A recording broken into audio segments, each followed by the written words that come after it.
Welcome, everyone. This is your friend, the DN What If, here with another exciting fanfiction. Today, we're diving into the story of What If Deku Proved All Might Wrong? If you enjoyed this video, don't forget to hit that like button and subscribe for more fanfiction content just like this. Now, let's get started with the fanfic. Chapter 1, Ryu. Izuku had stars in his eyes. With notebook in hand, he wrote down everything he could about the hero in front of him, who moved like a bullet through the wind. In the middle of the shopping plaza was a fight between several would-be robbers and a samurai-looking hero, the former knocking them down and eliminating the threat quickly. The swordsman was knocking them away with ease, making sure they stayed down with a hit from the blunt side of his blade. With most of the villains down, a crowd had formed around the fight, staring at the quick but impressive display. Izuku continued with his writing, but couldn't see any quirk that the man was using. The samurai man definitely had one. Every hero had a quirk, and it was his job to write it down. He was on his third hero analysis book, and he planned to start a fourth one soon. All he needed was to find out what the man's quirk was, and he was finished. One of the bandits got up from the ground and sneered at the hero. Bringing his hands up, the villain clapped his hands towards the samurai, sending a shockwave of energy towards the blade user, as well as the populace watching from behind. People began to scream in fear at the incoming attack, but a curly-haired boy stayed absolutely still. Izuku watched in shock as the man sliced the air in front of him, and as if magic, the blast charging towards him was gone. Izuku focused in on the samurai, as well as his katana that was shaking from the attack. Was that his quirk? Maybe he could manipulate energy like the villain. Could it be vibrations? Or perhaps sound? Maybe the man was using something in his sword to cancel that attack. Izuku continued to mutter to himself, building up a storm of words that surrounded himself. Several other spectators couldn't help but peer curiously at the small and quick-speaking child. The samurai launched forward and knocked the last villain out with a quick chop to the back of the neck, finishing the job quick. Izuku cheered, but many in the audience whined in sadness. They were most likely expecting something really flashy and amazing. But to Izuku, it was incredible. His 8-year-old mind was racing about the man's speed and control, and how he was able to maneuver around those guys with such ease. What kind of training did he go through to get that strong?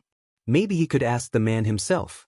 The police showed up not a moment later and started cuffing up the villains, leaving the hero to get the publicity and media that usually followed. However, Izuku looked to the swordsman and noticed that almost everyone had left. Only a few people decided to walk up to the samurai man to talk with him. Izuku was confused why more people didn't want to talk to the hero. The man didn't look very mean-looking and actually seemed kind of nice. He also saved them and their money. Pulling out his hero pen, which he tried to get every hero to sign with, he made his way up to the hero, hoping to talk to the man with such a cool fighting style and quirk. With a click, his blade was back in his sheath, the few people that swarmed him no longer asking to look at his blade. All of them left after only a few seconds, not that he could blame them, it was a busy day after all, which was almost ruined by that attempted robbery. Despite the successful fight, Bushido Blade was kind of disappointed by the lack of people that wanted to talk to him. He knew he shouldn't care about such things, as their lives were more important than media, but still, he had a living to make. As a pro hero, he was expected to be flashy and powerful, but he only got one of those right. Under his beliefs, he didn't find it necessary to fight so carelessly and with so much unneeded energy. He would prefer to finish the fight and make sure a little damage was done to the area and civilians as possible. It meant less cleanup and more continuation of everyone's daily lives. Alas, these beliefs were extremely unpopular to the spectators. Like the best heroes showed off, the audience wanted big flashy heroes with bright and overbearing powers. Ones that could level roads or take out the villains in a really impressive fashion, but those usually came with a cost that he didn't enjoy, collateral.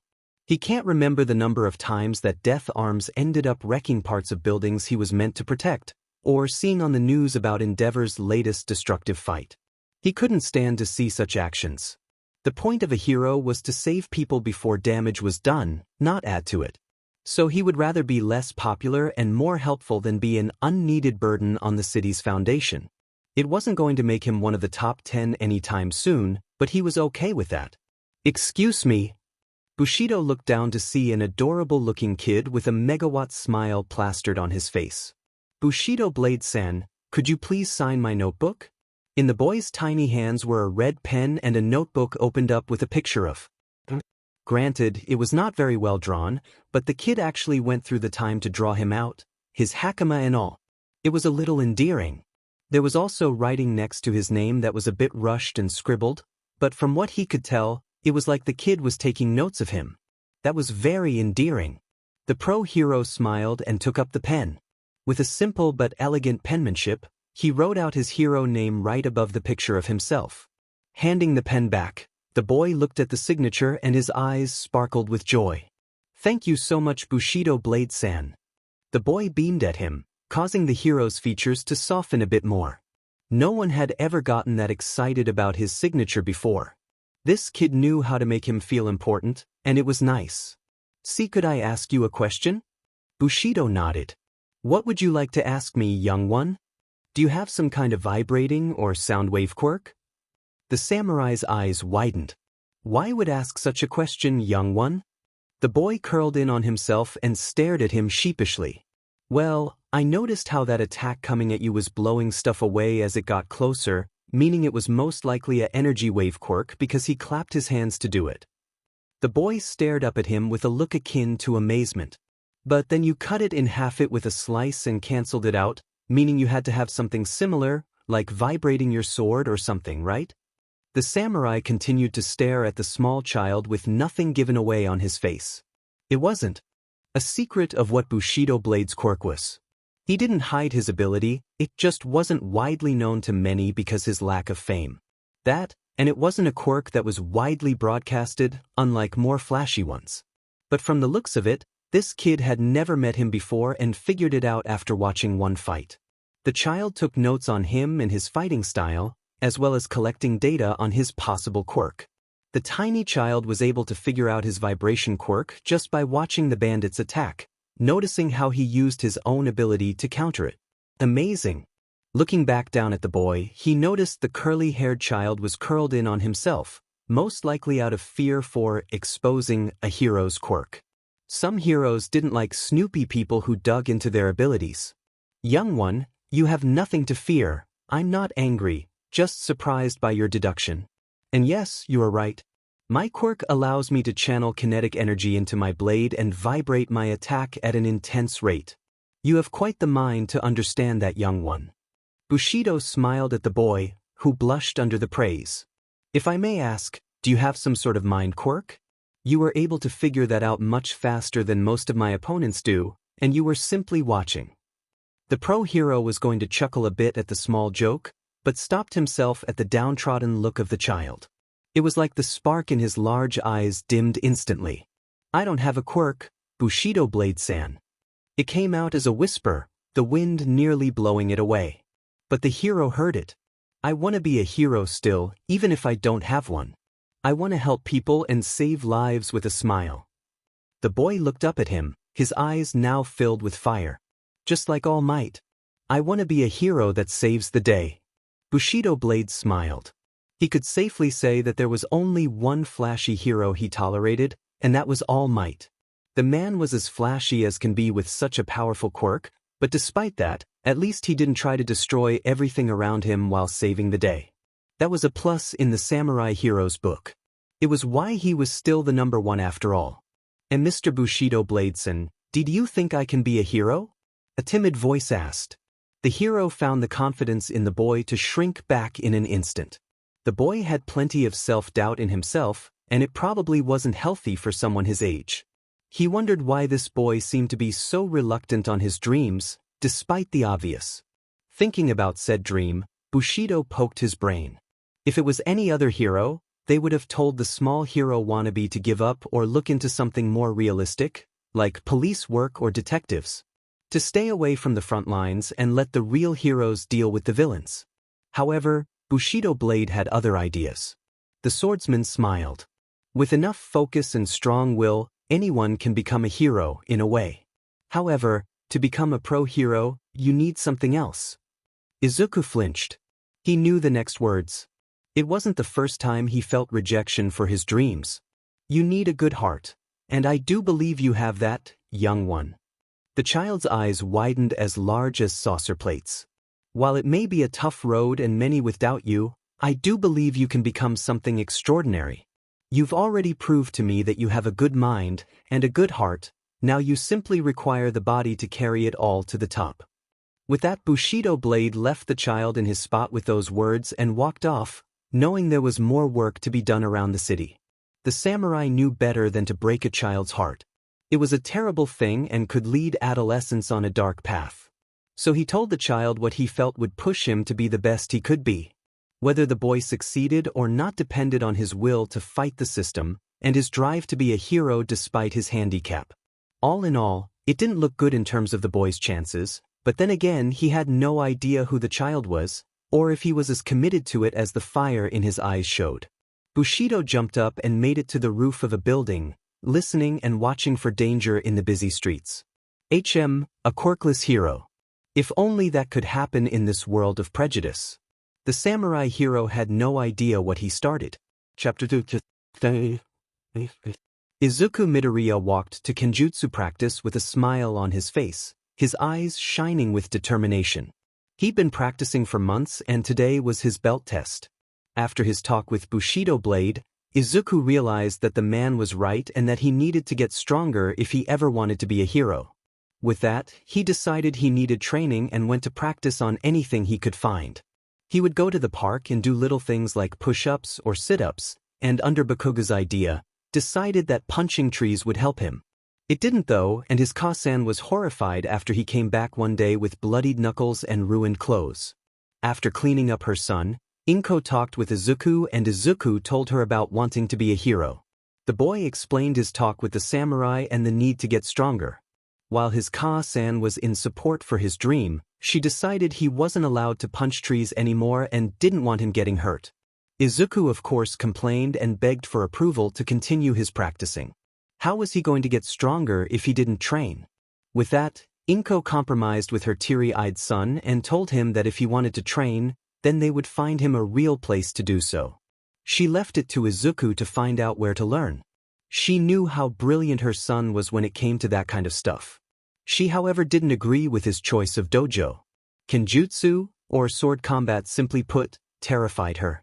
The idea of her son playing with swords struck her in the heart like a knife and she was ready to refuse on the spot.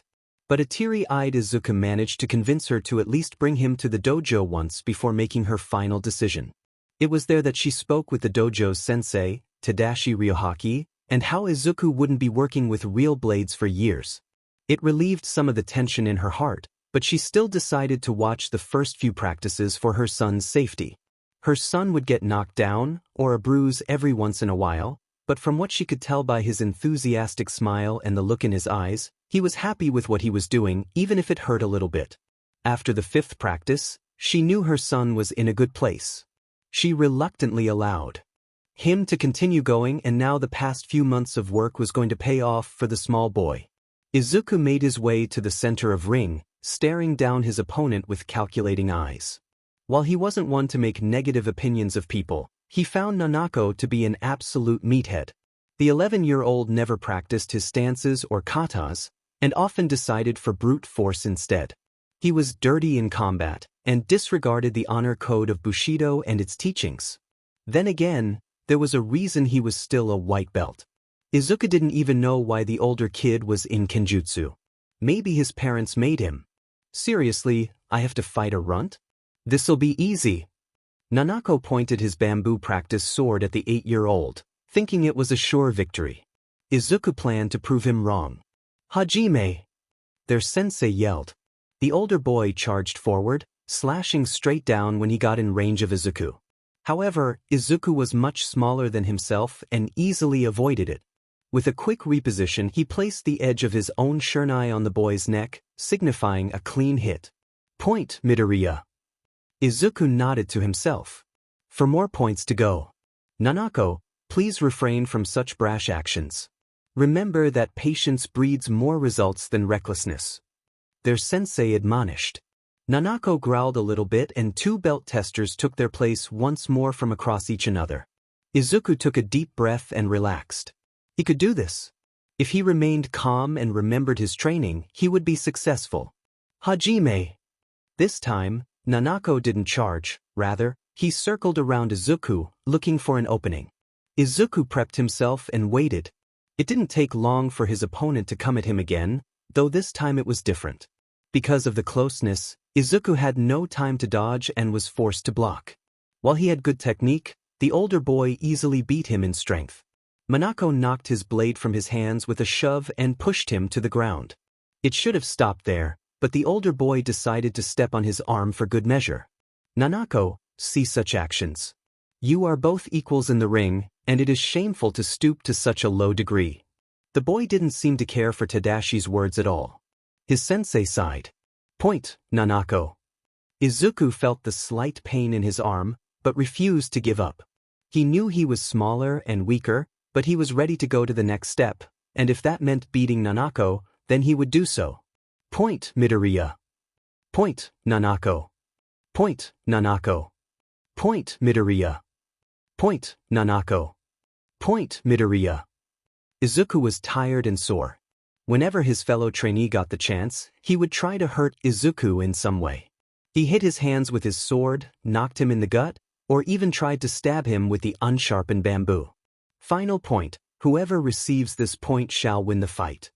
Their sensei said with power in his baritone voice. Izuku was ready.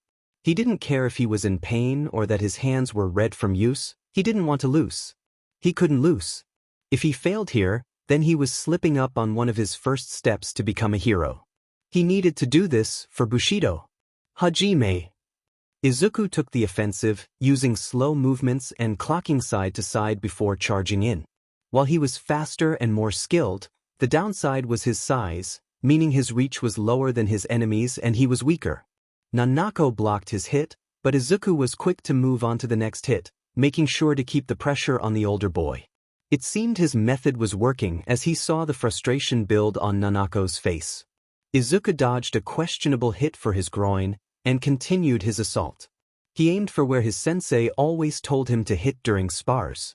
Thighs, stomach, kidneys, shoulders, and feet.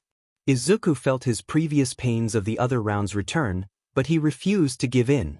He didn't want to lose this chance to be successful and get past his first hurdle. However, he slowed down the tiniest bit and his opponent saw it. With a heavy slice, Izuku was forced to block once again. He could feel his legs and arms begin to give out from under him. Nanako was smirking at him, and for some reason, it drove him over the edge. Izuku knew he couldn't win in strength, so it had to be somewhere else. With a quick glance, he looked for weaknesses, hoping so see a flaw he could exploit. His legs were burning, and he felt like he would be on his knees soon. Nanako was enjoying this too much. It was then that Izuku saw his chance and went for it. Sliding his hands up, he ducked down and avoided the pressure of the older boy's attack, managing to slide under his overly wide stance. With his opponent's balance being questionable, Izuku took Nanako's foot out from under him with a swipe of his blade. Standing up, Izuku pointed his wooden blade at the back of Nanako's neck, signifying his victory. Point, Midoriya. Izuku's lungs were on fire, his body was a mess, and his sweat was pouring off him, but all the same, he smiled. Looking to his side, Izuku glanced at his still-downed opponent and offered him a tired hand.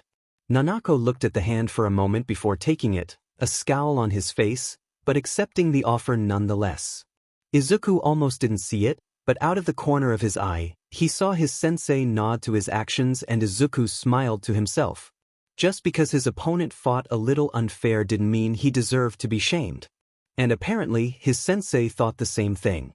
Walking out of the dojo in a blue belt never felt more satisfying. 4 years later, Izuku curled the 20 kilograms dumbbells in his hands, going in sets of 20 each. The burn was intense, and he felt like his arms were going to explode. Ever since he got his Ka-san to agree a few weeks ago, he started physical training to get himself into better shape. He only had less than 3 years to be ready for his dream school, and that meant he had to be ready for anything they threw at him. Izuku was hoping to get stronger each day, even if only a little. He knew when to give it a break and to let his body relax, but whenever he had the chance he was running at kenjutsu, at the gym, or practicing his techniques in the mirror. It might sound embarrassing, but one wrong move can lead to imbalance, and imbalance leads to falling and losing your live. It seems weird for a 12-year-old to think like this, but he had a goal in mind, and nothing was going to stop him. He understood that his dream would be laughed at, and that's why he pushed so hard. So he can prove himself, and prove why he deserved to be a hero. A protector. A savior to those who needed help. If he wanted to be a hero, then he was going to need to put in 10 times the work of any quirk user. Izuku placed the dumbbells down and went to the bench press, putting the weight at 40 kilograms. He still had a long way to go, but he was well on his way. 2 years later. Watching a fight between a large villain and a rookie hero was a boy at 5 feet 3 inches, curly green hair, and a notebook firmly in his hand as he wrote down everything he could about the hero and his ability to produce wood and bark at ease. He held back his muttering, knowing it would only garner unneeded attention. He simply stuck to drawing out the man's wooden-covered head and the design of his body before going into details on his powers. When Izuku finally looked up once more from his analysis, the rookie hero, known as Kamui Woods, was going in for his special move. With the expansion of his arm, the hero was hoping to bind the giant villain in a tree hold and subdue his attacks until the police arrived. In Izuku's mind, it was a good way to reduce collateral and keep the villain from hurting more people. That was until a giant woman came in out of nowhere and began showing everyone what she was made of, mainly her impressive bust. Then the rain of photos began, ignoring the downed villain who made a new crater in the road. It was then that Izuku Midoriya walked off, completely disappointed by the lackluster ending. He was actually hoping to see Kamui Woods capture the monster man, but alas, it was taken by someone else. While he still enjoyed the actions of many heroes, he could already tell this giant new girl was only in it for fame, as her first objective after knocking out a villain was to look coy and wiggle her moneymaker. He was already down the street from the incident and he could still hear her going off about her rear and her impressive skills. He sighed. Just another day. Since it's your 3rd year, it's time for you to start thinking seriously about your futures. I'll pass out handouts for your future plans now. But you're all pretty much planning on going into the hero course, right? Everyone began to dance around with their quirks, trying to outdo each other as they cheered in happiness. Sensei, don't lump me in with these rejects. A growl of a voice came from the back of the room. Everyone turned to the owner with anger, obviously not happy with the term rejects. Several began to scream in outrage at the boy's statement, but their sensei looked at the student at the center of attention and looked down at his clipboard. Oh right, Bokugu, you're planning on going to UA, right? The student in question jumped up onto his desk with a cocky grin. That's right, I aced the mock test. I'm the only one at this shitty school that could possibly get into UA. Izuku ignored the blonde's spiel about becoming better than All Might and how he would be the new number 1. It was obvious that the explosion user didn't understand who the number 1 hero was if he was basing it solely off of strength. All Might had what Bokugu would never, a good heart and a sense of justice. It was evident he didn't have those qualities by his constant putting down of anyone who threatened his dreams of being the best. Oh yeah, Midoriya wanted to go to UA too. Their teacher called out, much to the curly-haired boy's chagrin. Everyone looked back at the quirkless student with laughter and disbelief. It was obvious that they didn't believe he could do it. Izuku Midoriya was wearing the school's classic uniform, his somewhat baggy clothes hiding the years of experience built up underneath. He had grown his hair out a bit. It was still big and curly, but now it reached a few centimeters past his shoulders, looking like a wave of thick green curls. Some would call it strange, even feminine, but he enjoyed the length. All in all, he didn't look intimidating in the slightest, but then again, that was what he was going for while in school. Deku!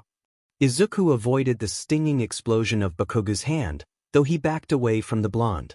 You're below the rest of these rejects. How can you stand in the same ring as me? Izuku mentally sighed. Just another day at Aldra Middle School. Izuku made his way out of the classroom with a quick pace. He knew better than to stay behind and be at the mercy of kids who used their quirks for fun. Passing through other students, his lack of height, even if he didn't like it, came into use. He was able to avoid the eyes of a certain blonde classmate who was obviously looking for him. The explosive boy was looking around with anger, his friends backing him up. Bakugo was probably still miffed about the whole going to UA thing. Izuku knew he would have to deal with it eventually, but he didn't have time today. He needed to get to practice and master his forms. He only had 10 months until the entrance exams. Making his way out of the school, Izuku saw Bakugo at the front of the gates and knew the blonde was most likely waiting for him to get out. Luckily, Izuku knew another way to the dojo. Going to the side of the school, Izuku made his way past a small koi fish pond and through a half-pipe tunnel. He still needed to go through his katas with sensei and focus his abilities with his blade. He did well enough with combat using the katana. It was the use of the blunt side that threw him off. The weight proportions were a bit off when the curved blade was turned, and it made him miss every now and then during spars. He knew better than to kill in the name of justice, but using the side of his blade to knock someone out was still somewhat difficult, due to the differences between cutting forward and hitting with the back or side. He was running short on time and needed to continue his training. He didn't want to make a mistake when he became a real hero. Lives were important and he couldn't make mistakes if he wanted to become one. Izuku stopped his movement, the sounds of liquid building up behind him. Quickly turning, he found a strange gelatinous creature pour out of a sewer drain, its large yellow eyes staring at him with a wicked look. A medium-sized invisibility cloak. Izuku dodged the creature's attempt to capture him, the sludge not expecting him to do so, judging by the look in its eyes. Izuku wanted to get away from this thing as soon as possible. It was obviously after him for a disguise of some sorts, and from the looks of it, it was completely made of a strange substance. It got out of the drain with not problem, meaning it could morph its body any way it wanted and didn't care about physical damage. That didn't fare well for him. Izuku dodged another charge from the sludge, using his keen eyes and other forms of observation to watch its every move. He heard the slime's tentacles come at him from the side, so he dodged. It sent several from the front, forcing him to slide under them. The creature continued its assault, but Izuku was avoiding the attacks, though with difficulty. I can't keep this up much longer. This thing is fast and I'm bound to slow down eventually, then it'll make its final move. I need to get out of this area and find some help, maybe a hero with a quirk effective against liquid. Izuku jumped off the ground, flying over the sludge villain. He twisted his body around and was upside down, his feet hitting the ceiling. Izuku took that moment to shoot towards the exit, an angered monster following behind him. It was then that Izuku was grabbed from the foot and he couldn't pull it off him. He remained cool, but inside he was screaming. He was caught. You know you move really well, brat. It'll really help me out when I take your body. Izuku saw the slime come towards his face. Thinking of the worst scenario, Izuku bit his mouth shut, not caring if he might bleed a little bit. He tucked his neck in and shut off any forms of airflow from his nose, knowing what this thing was likely to do. Izuku was enveloped by a mass of slime, the creature poking at any ways to enter his body. It ran along his face and over his mouth. Oi, brat, you better open up. That faster this goes, the less pain you'll be in. Izuku knew this thing didn't care about his well-being. It was a ruse. Izuku felt liquid enter his nose, but it hit the block and was forced to stop. It tried to slid in between his lips, but he refused to budge. The slime continued to push against his mouth and nose, but he held his breath and stood firm. Izuku thought happy thoughts tried to relax his mind, knowing that if he didn't calm down, he would be forced to breath sooner.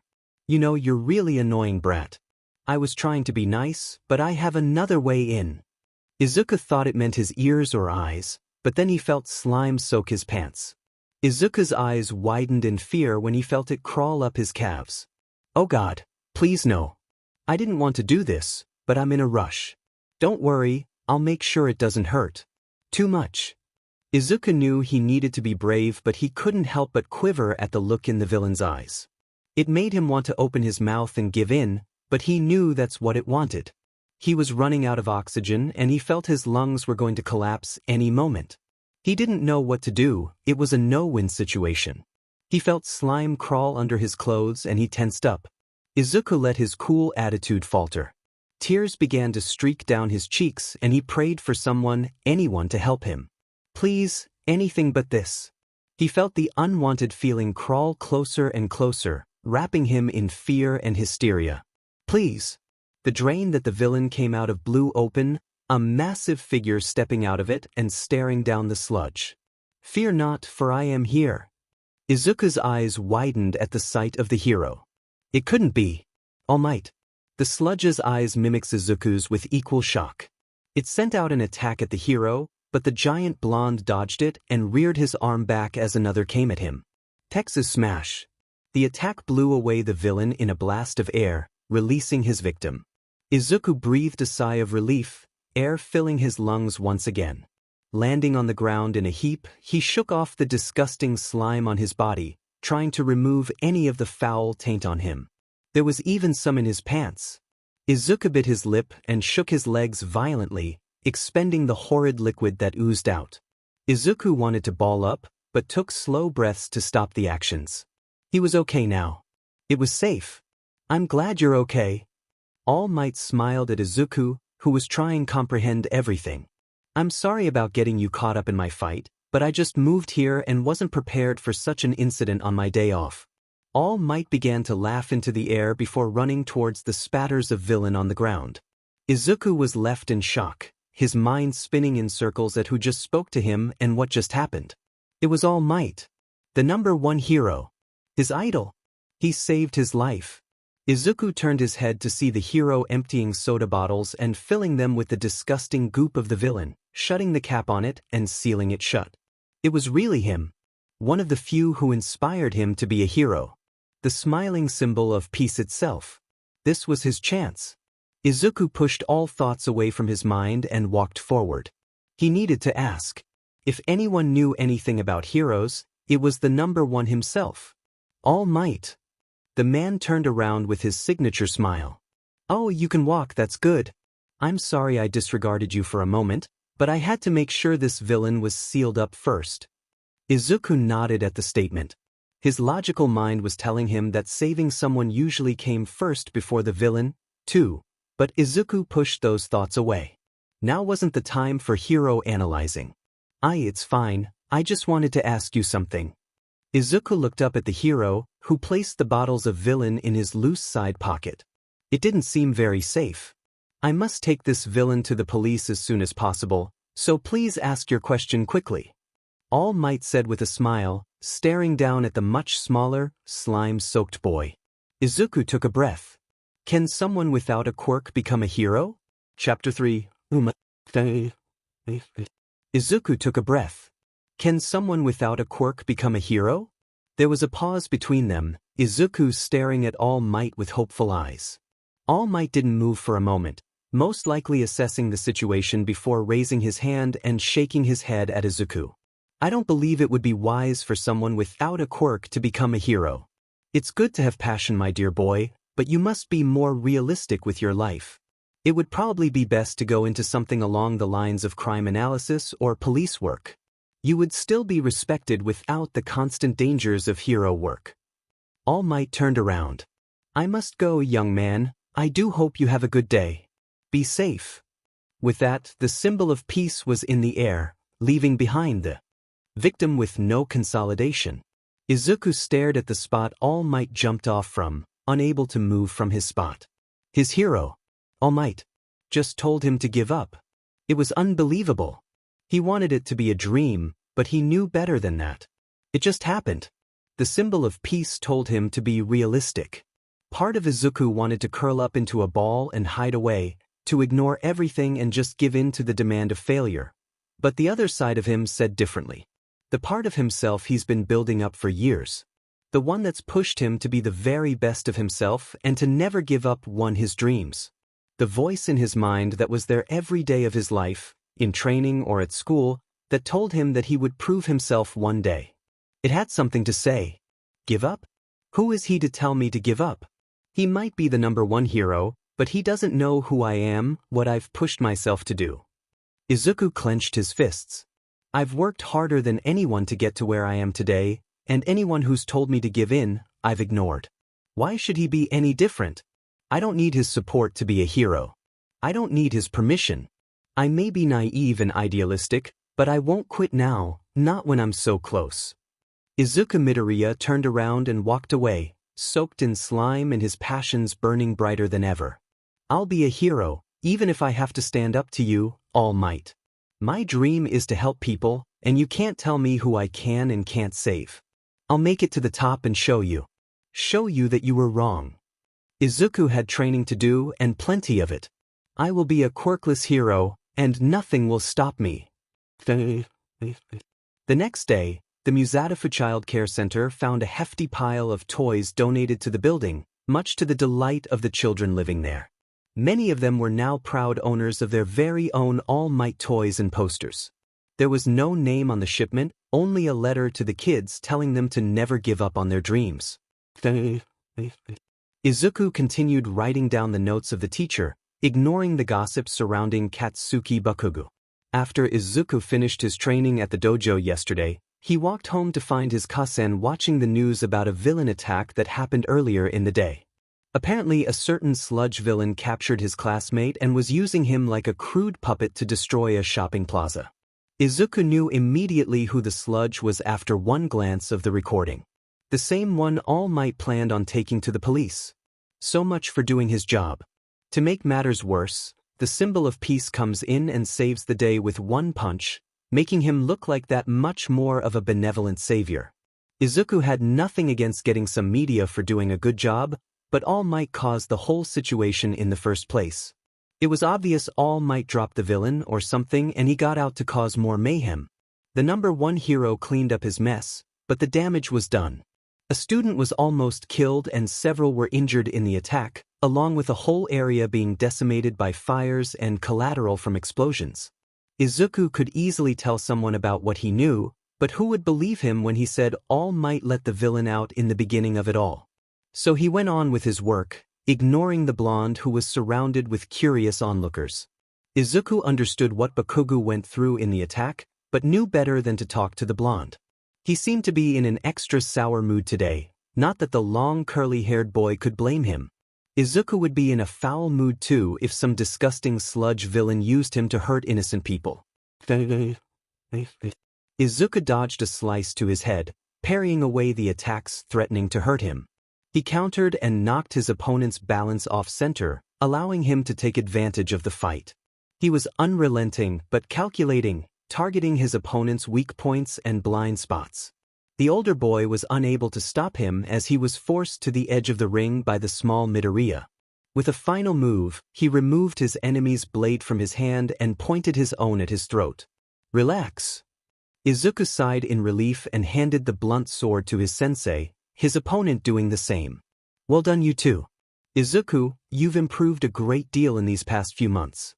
It's obvious that you've been pushing yourself for a reason. Izuku bowed with a smile. OSU. Nanako, you did extremely well today, but you need to remember where your feet are. Should you reposition in combat, watch out for your opponent, as he could target that change. Nanako nodded his head firmly and bowed. OSU. You two are dismissed. Nanako, I want you to speak with your parents about quirk training. You are doing well as of now, but I believe it would be better that you find an expert to help you incorporate Kenjutsu with your heat quirk to a further degree. The boy nodded once more with a smile. OSU. The two boys walked off, both removing the protective pieces of armor on their kimonos. Good fight today, I'm surprised how fast you are. Nanako said as he placed his padding in his bag. Izuku smiled to his fellow swordsman. I'm surprised how you were able to push me back. Had you gone for that opening on my side, you could have gotten me. Izuku placed his equipment in his own bag. I thought you were baiting me, it wouldn't be the first time. The older boy said as he did the same. Well, you have to be a little risky in combat, otherwise you don't know whether something will work. If you fail, just try harder next time. Nanako nodded to his younger fighter. I'll make sure to keep that in mind. The two walked out of the dojo with their bags in hand. conversing about everything going on in their lives. "So how's your dad doing?" Izuku asked. Nanako shrugged. "He could be better. He really pushed himself in that fight with those water-using villains. He won, but it was definitely hard-fought." Izuku nodded. "It doesn't help that he needs dry air to use his flame quirk. If it was raining, your old man would be useless." Nanako laughed. "You better not let him hear say that.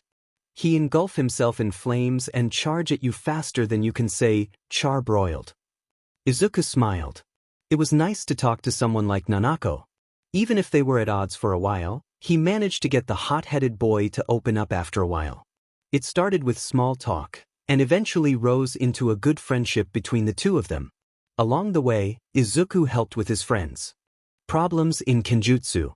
It was a long-fought battle, but Izuku eventually convinced the older boy that forms were needed to be a better fighter, even if they were boring to learn. Now, Nanako was a black belt like him, though Izuku was the better fighter between them, nearly to his second degree. "I have to ask, I heard Sensei talking about a sword being made for someone. An old-fashioned handmade katana to be exact." Nanako turned to the smaller boy. "That wouldn't happen to be yours, is it?" Izuku nodded. "I put in the request a long time ago, and Sensei always told me to be patient. With my exam coming up, I asked once more and he decided it was time for me to have my own blade." Izuku said sagely. Nanako whistled. "Your own traditional katana. I asked Ka-san about hers, but she told me I have to wait until I'm second degree until she puts my order in." The older boy sighed. "I still have a long time to wait." Izuku laughed. "Don't worry, I'm sure you'll get your blade in time, Nanako. After all, you wouldn't want to be a pro hero without your katana." Nanako smiled. "Thanks, Izuku. You may be little, but you're pretty kind and wise. Kinda like that movie my gramps always talks about, with the little green man teaching a boy how to lift space rocks. I don't know if I should be mad at the short joke, or concerned for your grandpa's well-being." The two chuckled, savoring the moment as they walked down the street. There was only 3 months left. Izuku lifted the 120 kilograms weight slowly, feeling the burn on his biceps as he bench-pressed the massive weight. "Come on, kid, you can do it. Is that all you got?" Izuku pushed the weight further up, his arms wanting to give in but his mind refusing their request. "You're almost there, keep it up. You show that weight who's boss."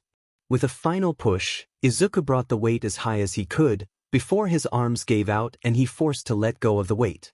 He was thankful for the help of his spotter or he would have been crushed. "You did it, kid. 10 reps at 120, you think you can do 130? Izuku smiled tiredly. "I don't think I can move my arms anymore." "That's the spirit. Let's have you stretch and we'll move on to curls. We'll start at 30 kilograms and move up to 50 as we go." The gorilla man nodded his head in excitement and Izuku sighed with exhaustion. He knew it was going to hurt, but then again working with Deku always did. As the saying goes, no pain, no gain. Inko placed the food on the table and helped her son into his seat. He ran himself rugged today and now it was biting him in the foot. Apparently he tried to run around all of Shizuka before dinner started, but ran out of energy halfway.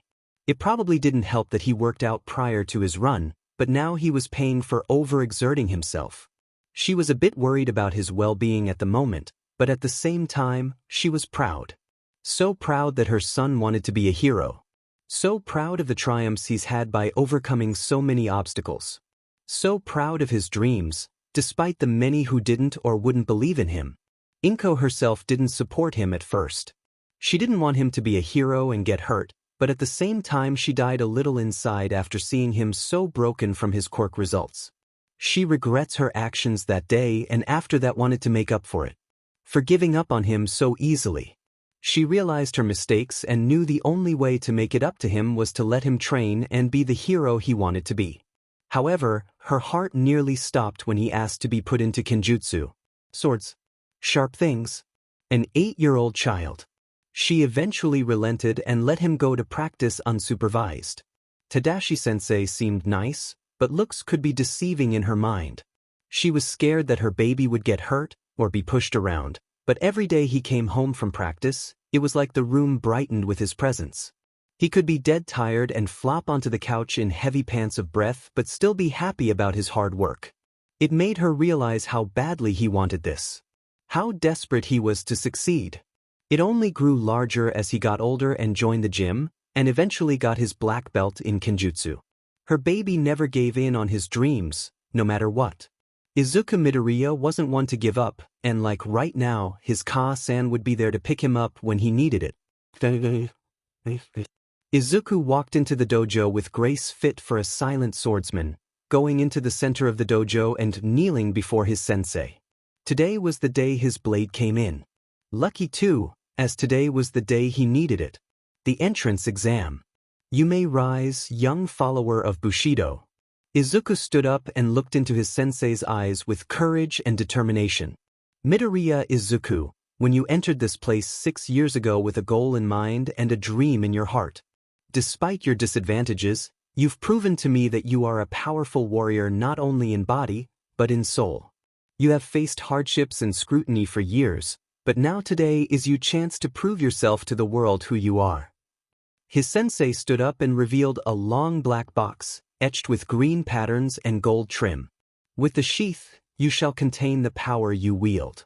His sensei opened the box to reveal a classic wooden sheath, one made from dark redwood, and in it carved his name in kanji. The ito, braided ribbon, of the blade was dark green, matching his own wild and curly hair. The same, pronounced esami, wood under the braid, being the same as the sheath.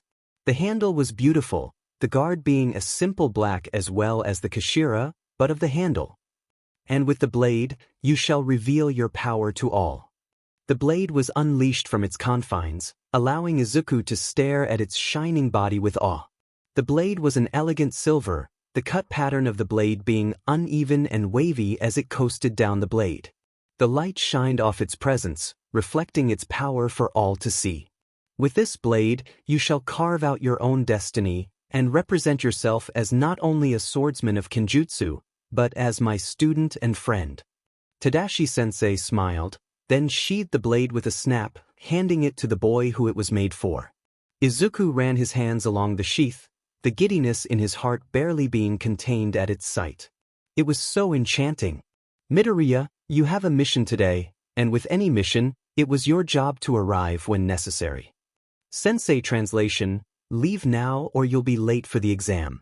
Izuku bowed his head low before making his way out of the dojo. Today was the day he'd prove himself. Chapter 4, Kitsu.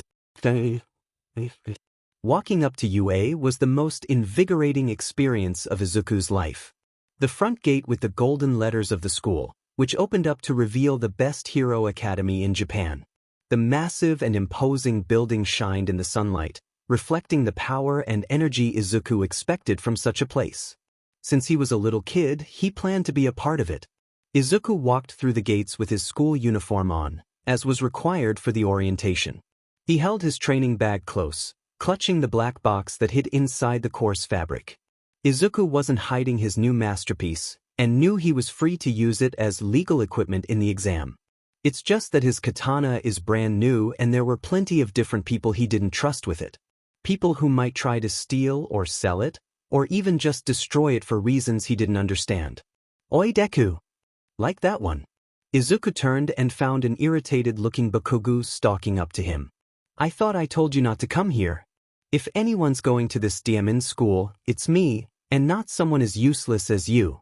Izuku stared at Bakugu with indifference, holding back any forms of flinching his body might want to act on. You have no say in what I do, Bakugu. I'm here to try and be a hero, just like you. Izuku had nothing left to say and walked away from the blonde. He knew he couldn't get away with saying that usually, but they were in UA, meaning everything they did was being watched.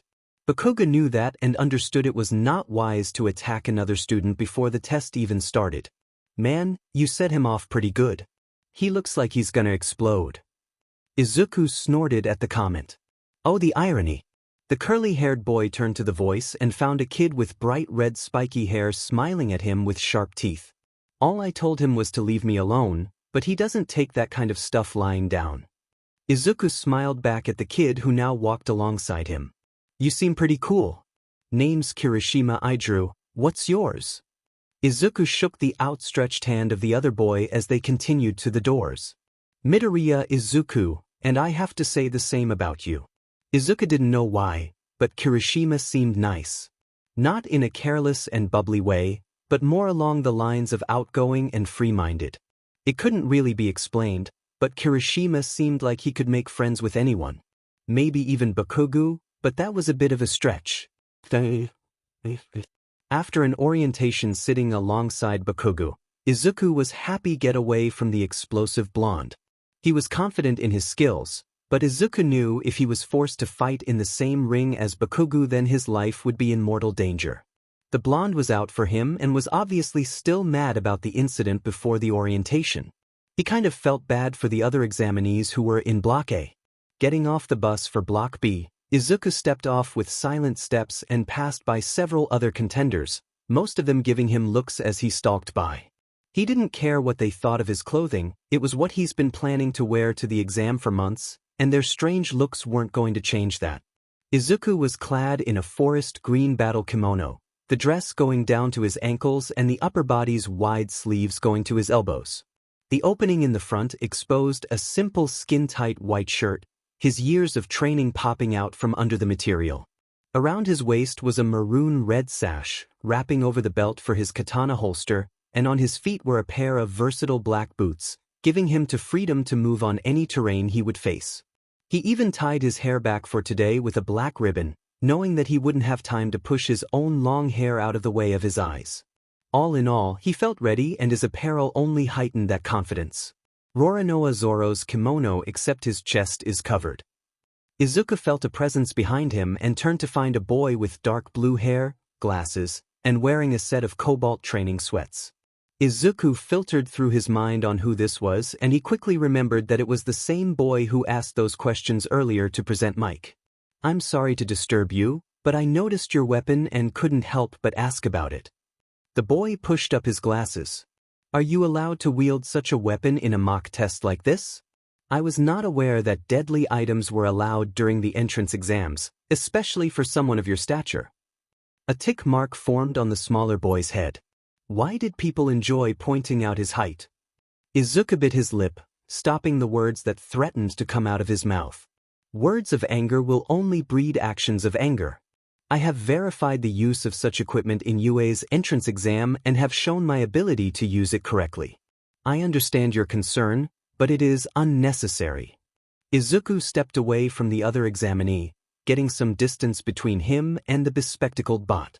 Izuku calmed his mind, thinking relaxing thoughts and focusing on what needed to be done. Closing his eyes, he focused on his tasks for the test. He needed to beat the mock villains, score points, and avoid the 0 point. It sounded easy enough, but Izuku found himself questioning the test. Everyone here was hoping to become heroes, and as heroes, their job was to not only defeat villains, but to protect the innocent as well. Maybe he was overthinking it. Maybe the test was just that one-dimensional. Then again, he was taking a test to get into UA, the highest scoring school in all of Japan. What are you all waiting for? Start. There'll be not warning before a villain attack, so you better get going. The voice of Present Mike said over the speaker systems. Izuku opened his eyes and shot forward, running alongside other people with speed and vigor. By the time the group of examinees entered the fray, Izuku pushed himself to the front of the pack. With a glance to his side, he saw two faux villains. A 1 point and a 2 point. Unsheathing his blade, which he had yet to name, he charged forward and carved his way through the two bots before they could even target him. The 1 point came apart at the seams and the 2 point found its head removed from its mechanical body, a clean cut signifying its defeat. Izuku sighed as the machines fell, counting up the points in his head and standing from his crouch. It was a good start, but 3 points wasn't near enough. He had so much more to do before time was up, and was sure he could do it with his blade. Glancing at the shining piece of metal, he smiled a little inside and thanked his sensei for getting this masterpiece to him on time. It felt right in his hands and its power was a reflection of his own. It was perfect. Izuku stared up from his katana as more bots came towards him. He charged forward once again, blade in hand. It was time to prove what he could do. In a control room sat a group of spectators watching the events of the entrance exam with interest. Their eyes peered over the dozens of screens displaying different examinees and fights, some of them taking interest in certain children. Quite the group we have this year. A female voice, which belonged to the R-rated hero Midnight, stated happily. I must say, some of these children have shown quite the ability to adapt to the situation at hand. Cementos voiced as he watched a boy with multiple arms survey the area, and another who used his speed quirk to move around and find villains. And in contrast, there are others who don't seem to grasp the true intent of the test. Aizawa, otherwise known as Eraserhead, drawled as he watched a blonde boy knock others away to destroy a 3-point. What about that one there? Midnight spoke out as she pointed towards a screen. Several heroes, including Ectoplasm and a deflated All Might, turned to see a child with curly long hair slice a 3-point gun arm off before jumping into the air and plunging his blade into the circuitry of the machine. Impressive skill, Ectoplasm stated with his baritone voice. He shows a great aptitude for swordplay. Do you think it helps him regulate his quirk? Midnight asked, leaving the question in the air. All Might stared the katana-wielding boy, a hint of familiarity flashing in his eyes before he dismissed it and looked away. With a flick of his fingers, he pulled open a panel. Let's not judge them yet, their true test is still to come. And with that, the symbol of peace pressed a red button and released a monster on all the testers. Less than 2 minutes left. Izuku finished off another 1-pointer, bringing up his total to a strong 37 points. It wasn't as much as some of the other examinees around him, but it pretty good for a kid without a quirk. If he continued with the way he was sure to pass with enough points. He just didn't know how much was a passing grade. Izuku felt the ground rumble under his feet. Just around the corner of a building, a large cloud of smoke rose into the sky, and Izuku wondered if an explosion went off. He was proven wrong when he saw a massive faux villain come out of the ground. Several small buildings that once stood there were knocked down in its entrance. Its massive black and green hands gripped the roofs of buildings, crushing the cement and brick like it was nothing. Izuku stared up in fear at the monstrous machine, his legs quivering at its impressive size and power. It was huge. This was supposed to be the villain they had to avoid. Had it not been for his instincts, he wouldn't have seen the pieces of concrete heading for him head. He quickly knocked the more negative thoughts away and brought his blade up in defense. With quick actions, he sliced away the pieces of stone, either redirecting them or slicing the smaller ones in half. It was usually a much harder task, but when given a blade like his own, he found it more achievable. The shining steel carved its way through the pieces of building, giving Izuku the chance to get out of the way of the larger ones. He needed to get out of here. He was right next to the machine and it would target him as soon as it saw him. He could probably make it someplace it wouldn't see him, like in between several buildings or in some rubble. It would probably be safer than just waiting for it to catch up to him. Izuku heard a scream at his side. He turned his head to the noise and saw a small brown-haired girl staring up into the air, a giant pile of debris coming down in her direction. Izuku's feet moved before he could think and his body was quick to action. With a jump from his spot, he flashed to where she was and grabbed her around the waist with one arm, his other blocking incoming concrete with his katana as he ran for safety. He was forced to jump away from bigger pieces, but luckily he was able to use his blade as a makeshift umbrella, stopping the attacks before they hit him or the girl. However, he didn't see the small sharp pieces that bullet-edged towards him, cutting his katana arm and forcing him to nearly drop the blade. He relented in the new damage to his arm and pushed forward. Izuku then noticed the 0-point looking down at him. The fear in his heart grew as it sent a massive claw hurtling in his direction. While slower than he imagined, its hand size made up for the lack of speed. He was sure that it would flatten him in half the street when it finally touched down, meaning he had to get away quick. Izuku pushed further, running as fast as he could from the range of the metal arm. It grew closer, its shadow enveloping him, but he couldn't afford to look back. Had it not been for the countless hours of leg exercises, he would not have been able to dodge the mechanical fingers that aimed to crush him. The curly-haired boy made a final jump and avoided the attack, his heart and mind rejoicing at the lack of a squashed body. The ground of the impact flattened under the hand of metal, sending dust everywhere and giving Izuku a chance to get out of its sight. Running into an alleyway, he slid behind a dumpster and sighed in relief and exhaustion. His legs were on fire and his lungs were in desperate need of a break, but he got away with his life intact. Looking at his arm, he saw a thin red river running from his elbow to joint of his wrist, dripping onto the ground. The cuts didn't look very deep, but there was still plenty of pain. "Excuse me?" Izuku looked down at his other side and remembered his extra cargo. He had completely forgotten about her through the life or death situation. "Thank you for saving me, but could you please let me down?" Izuku remembered his position, moreover the position of his arms, and quickly retracted them. "I'm sorry about that," he said with a hesitant smile. The girl smiled back. It's okay, you really saved me back there." The girl poked her fingers together. "Had it not been for you, I probably would have gotten stuck under that rubble." She then caught sight of his arm. "Oh my gosh, are you okay?" She stuttered out worriedly. Izuku nodded and smiled to her once more. "I'm fine, I'm just glad that you're all right." The girl opened her mouth to speak once more but was cut off by a loud voice. "Time's up!" Present Mike screamed into the air, signaling the climax of the entrance exam. Everywhere around the battle areas, foe villains shut down and the 0 points ceased their assaults on the examinees.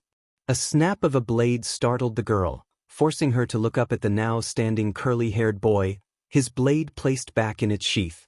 She absently wondered who he was as a hand was stretched out to her, a curly-haired samurai smiling on the end of it. "Well, it looks like the test is over. Let's get out of this place and make it to the exit." The girl hesitantly took the hand and was pulled onto her feet by the surprisingly strong small boy. He was barely her height. "What's your name?" she asked curiously. Izuku smiled. "My name is Midoriya Izuku. What about you?" The girl smiled. "I'm Uraraka Ochako. Thank you for saving me, Midoriya-san." Izuku rubbed the back of his neck. "It's no problem, I'm just glad to help." Izuku made his way home, happy with his results of the exam. He might not have scored super high, but he did much better than several other contenders in Block B. It meant his chances were probably better than some others' kids, which only increased the giddiness in his heart. What made it better was that he got to meet the medical hero recovery girl and she healed his arm, good as new. However, that was easily overshadowed by everything else. Today he left his mark on UA. He showed everyone that a quirkless kid can be just as good as anyone else, even if they didn't know it. His score reflected his years of training and devotion, defeating more villains than many examinees with quirks did. His blade carved out his passion and drive to win above others. His heart and mind helped him rise above those who thought he couldn't do it. He wanted to be a hero so badly. His dreams were growing closer to reality, and he found himself wondering what could happen next. Would he get it? Was his score enough? Would he not be allowed to attend? Those questions had no answers at the moment, but would be revealed to him soon. All he had to do was wait for his results. The results of his hard work and need to follow his dreams. To be a hero despite his disadvantage. No, it wasn't a disadvantage. If he could do what others could do and not have a quirk, then he wasn't at a disadvantage. They were. He didn't need to rely on a power to make it to where he was. He didn't need to fly or have engine legs or make explosions to be the best. He could make it there without all that because he was driven. He drove himself to do his best, and now the results would pay off by the end of the week. While he wasn't sure what to expect, he was optimistic that he completed the next step. The next step in his goal to make it to the top. Principal Nizu found himself in a tough situation. The scores had been cast, both villain and rescue, and now the results were to be sent out as soon as possible. All that needed to be done was have Tashinori do the recordings as All Might. However, those plans came into a snag because of one mistake. One of the examinees from a few days ago, by the name of Midoriya Izuku, did well in both captions of points and scored very well. His performance in the entrance exam was exemplary too, as he wielded a katana blade like a master, despite his age. What made it more amazing was the boy's quirk, or lack of one to be more specific. A quirkless examinee scored third in the overall exam. That wasn't even factoring in the boy's impressive written portion, which the principal graded personally. This boy had what Aizawa called potential, and Nizu could see it from a mile away. He was driven, passionate, and apparently never gave up on the dream to be a hero, despite not having a quirk. There was just one problem: the katana. The boy's blade was verified to be used weeks in advance, but after seeing the blade in action, Nizu found himself curious as to which company made it. Using the correct algorithms and searches, he determined that the blade was made by Tadama Industries of Weaponry, one of the few companies alive that still makes old-fashioned katanas, unlike the mass-produced ones of today. And it was only a few miles outside of Shizuka. As principal of UA and a hero in his own right, plus the Midoriya's written permission on the verification form, Nizu was allowed to see the registration of the blade and its creation. But the weapon's registration was the main concern. Apparently the blade was picked up from the company by the buyer of the blade, as well as the boy's sensei, a one Ryohaki Tadashi, as soon as it was completed. From the reports of the katana, it was fully completed 4 hours before the exam started, which was most likely why the sensei picked it up in such a rush. The blade was completed, but the registration as a lethal weapon was not. In fact, all the paperwork that Tadama went through for the blade was completed and sealed the day after the exam, meaning that Midoriya Izuku used an unregistered lethal weapon in the entrance exams for UA. The boy probably didn't even know it, but what he did was technically illegal, even if his blade was verified by UA before the exam. Now Nizu could just sweep this under the rug. He knew some errors happened every once in a while when it came to paperwork, and the boy did nothing wrong. It was the fault of Tadama Industries' lack of speed when it came to the registration. However, he knew quite a few people who would not let this go, especially if the boy's status as quirkless got out. There were plenty of people in high places that would do anything to discredit Nizu or ruin the young reputation of a quirkless hero hopeful like Midoriya. The boy's life would be over in an instant. If it was discovered that he went into an exam with a deadly blade, one without all its checks in order, Midoriya Izuku would be crucified by all of Japan, especially the Hero Society. Nizu sighed. He knew what had to be done, even if he didn't like it. He just hoped the boy would understand. Chapter 5. Tor. When his frantic and excited mother trekked into the living room with his letter from UA, Izuku practically jumped to his feet and flashed next to his mother to find out the results of his performance. She, of course, was startled by his sudden movement, but didn't do more than scold him for scaring her with his silent charge. Sitting in his room by himself, as his mother wanted it to be a private moment for him, he placed the letter on his desk and stared at the insignia on the outside of the paper, the golden letters practically yelling at him to open it up and read its contents. Izuku opened the letter without a single hesitation. Using his letter opener, which looked like a tiny katana, he ripped through the paper and found a disc inside, which began to glow as soon as it was outside of the paper binding. "I am here as a projection." The familiar yell of All Might burst out through his room, causing Izuku to fall back in surprise. Izuku stared at the projection of the number 1 hero, his mind and heart flashing through several thoughts and emotions. Even with that shining smile, Izuku couldn't find it as amazing as it used to be. After that terrible day with those terrible words, Izuku felt something inside him change. It didn't break, but it was warped and shifted in a new way. His mental image of All Might was altered, the words of the number 1 hero transforming Izuku's idea of him. Gone was the hero he looked up to since he was a tyke. Now, it was something to overcome, a hurdle in his dreams to be a hero. All Might wasn't infallible. He was a man with super strength and power, but that didn't mean he was perfect. All Might was still a man to respect in terms of power, but to Izuku he couldn't look up to him anymore. Not the way he used to. No, that title went to Tadashi-sensei, and heroes like Bushido Blade. People who supported him and were there to push him when he needed the encouragement. He would respect the man, but couldn't find it in himself to fan over the hero who nearly made him give up. Maybe he was being unfair, but then again he had dreams for the future, and his hero had told him to end it all. You passed the written portion of the exam, but that alone is not enough to get you into UA. You needed to score well in the practical portion as well, and you scored a total of 37 points. Izuku felt his heart tense the slightest bit. Sadly, that many points alone is not enough to get you into UA. Izuku's heart stopped for all of 2 seconds as All Might coughed, the idea of his failure traveling through his brain. That which is why a second test takes place during your performance in one of the battle areas. Rescue points. A panel of judges watched your actions and score you based on your feats to help others. Because of your protection of several other examinees by destroying foe villains that targeted them, as well as your selfless action to save Uraraka Ochako, you scored a total of 35 points. Izuku's face was engulfed in a megawatt smile. Jumping up from his chair, he felt like tearing up and dancing at the same time. He got in. He was going to UA. He needed to tell Ka-san, and Tadashi-sensei, and Nanako.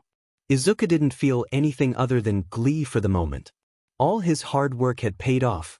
72 points in total for all his strives. What's that, I forgot something? Izuku stopped his jittery thoughts as hand came onto the projection screen, All Might leaning in to listen to what the man on the side had to say. You want me to say what? All Might asked the assistant not quietly. Izuku was confused. Was this an accident? Maybe they forgot to stop his recording? I think it would be better if I told him, All Might. A somewhat high voice called out from the side. Izuku saw a small mammal-like man walk up to All Might, the much larger tailored hero giving him a boost onto his shoulder. Izuku knew who it was just by seeing his upturned nose and black marble eyes. Principal Nizu. The principal of UA. Why was he in the projection? Did something happen to his score? Maybe his written test? Did he forget to save someone in the practicals? Izuku's mind was a flutter of questions as the small man cleared his throat. Good day, Midoriya-san. I would like to congratulate you on your impressive results at the exams. 72 points. Not only did you score third in the practical exam, but second overall in the exam as a whole. Your essay portion was a good read, and your calculations on several other portions were without bugs or errors. You almost beat the #1 scoring student with such a work of art. The tiny man said happily. Izuku didn't know what part was more amazing, the fact that he scored so high in both portions of his exam, or that the principal personally read his papers and told him he did a good job. Both sounded pretty great to him. However, we found a problem with your practical exams. The blade that you used in the entrance exam was verified by UA, but not fully registered as a lethal weapon. Izuku's eyes widened. As it turns out, we discovered that the katana you attended the exam with was still in processing when you used it, meaning the paperwork for its registration was not fully through documentation. It was actually completed the day after. Izuku found a lump in his throat, understanding the severity of the situation. He used an unregistered lethal weapon in an exam full of 14 and 15-year-olds. He could lose his black belt for this. He could go to jail for something like this. He looked at the black box on his bed and bit his lip. The same blade that helped him succeed was his undoing. I would hope you don't blame the blade, Midoriya-san, or yourself. It was the fault of poor planning and a slow paperwork system, and as for the punishment for using the blade, there will be none. Izuku essayed in his breath. The words from the principal sounded pleasant, but he knew something was bound to come next, judging by the tone the small mammal spoke in. It was something unsavory. Something he probably wouldn't like. This incident will be pushed aside and your actions in the exam will not have any negative affects, but your score is another matter. Because the points you made were from using that katana, they will sadly be nullified, meaning you dropped to the low end of the scores, barely inside the margin of not passing. Izuku stared in shock at the projection of the solemn-looking mammal. No, this can't be happening. I wish there was something more I could do in such a situation, but it was either remove those points or have you at risk of incarceration. I chose the one that would leave you with less negative affects. You could never become the hero you want to be with a criminal record. I'm sorry this happened to you, Midoriya-san.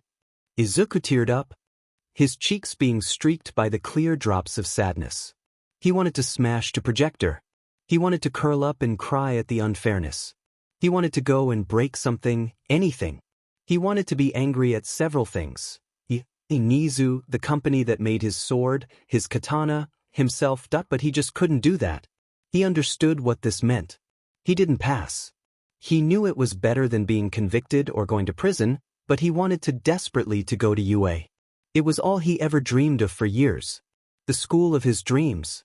The one that would take him to where he needed to go. It was the best way to become a hero. Nothing could beat it in his mind. And now, it was out of his reach. Do not give up Midoriya, as I have an option for you.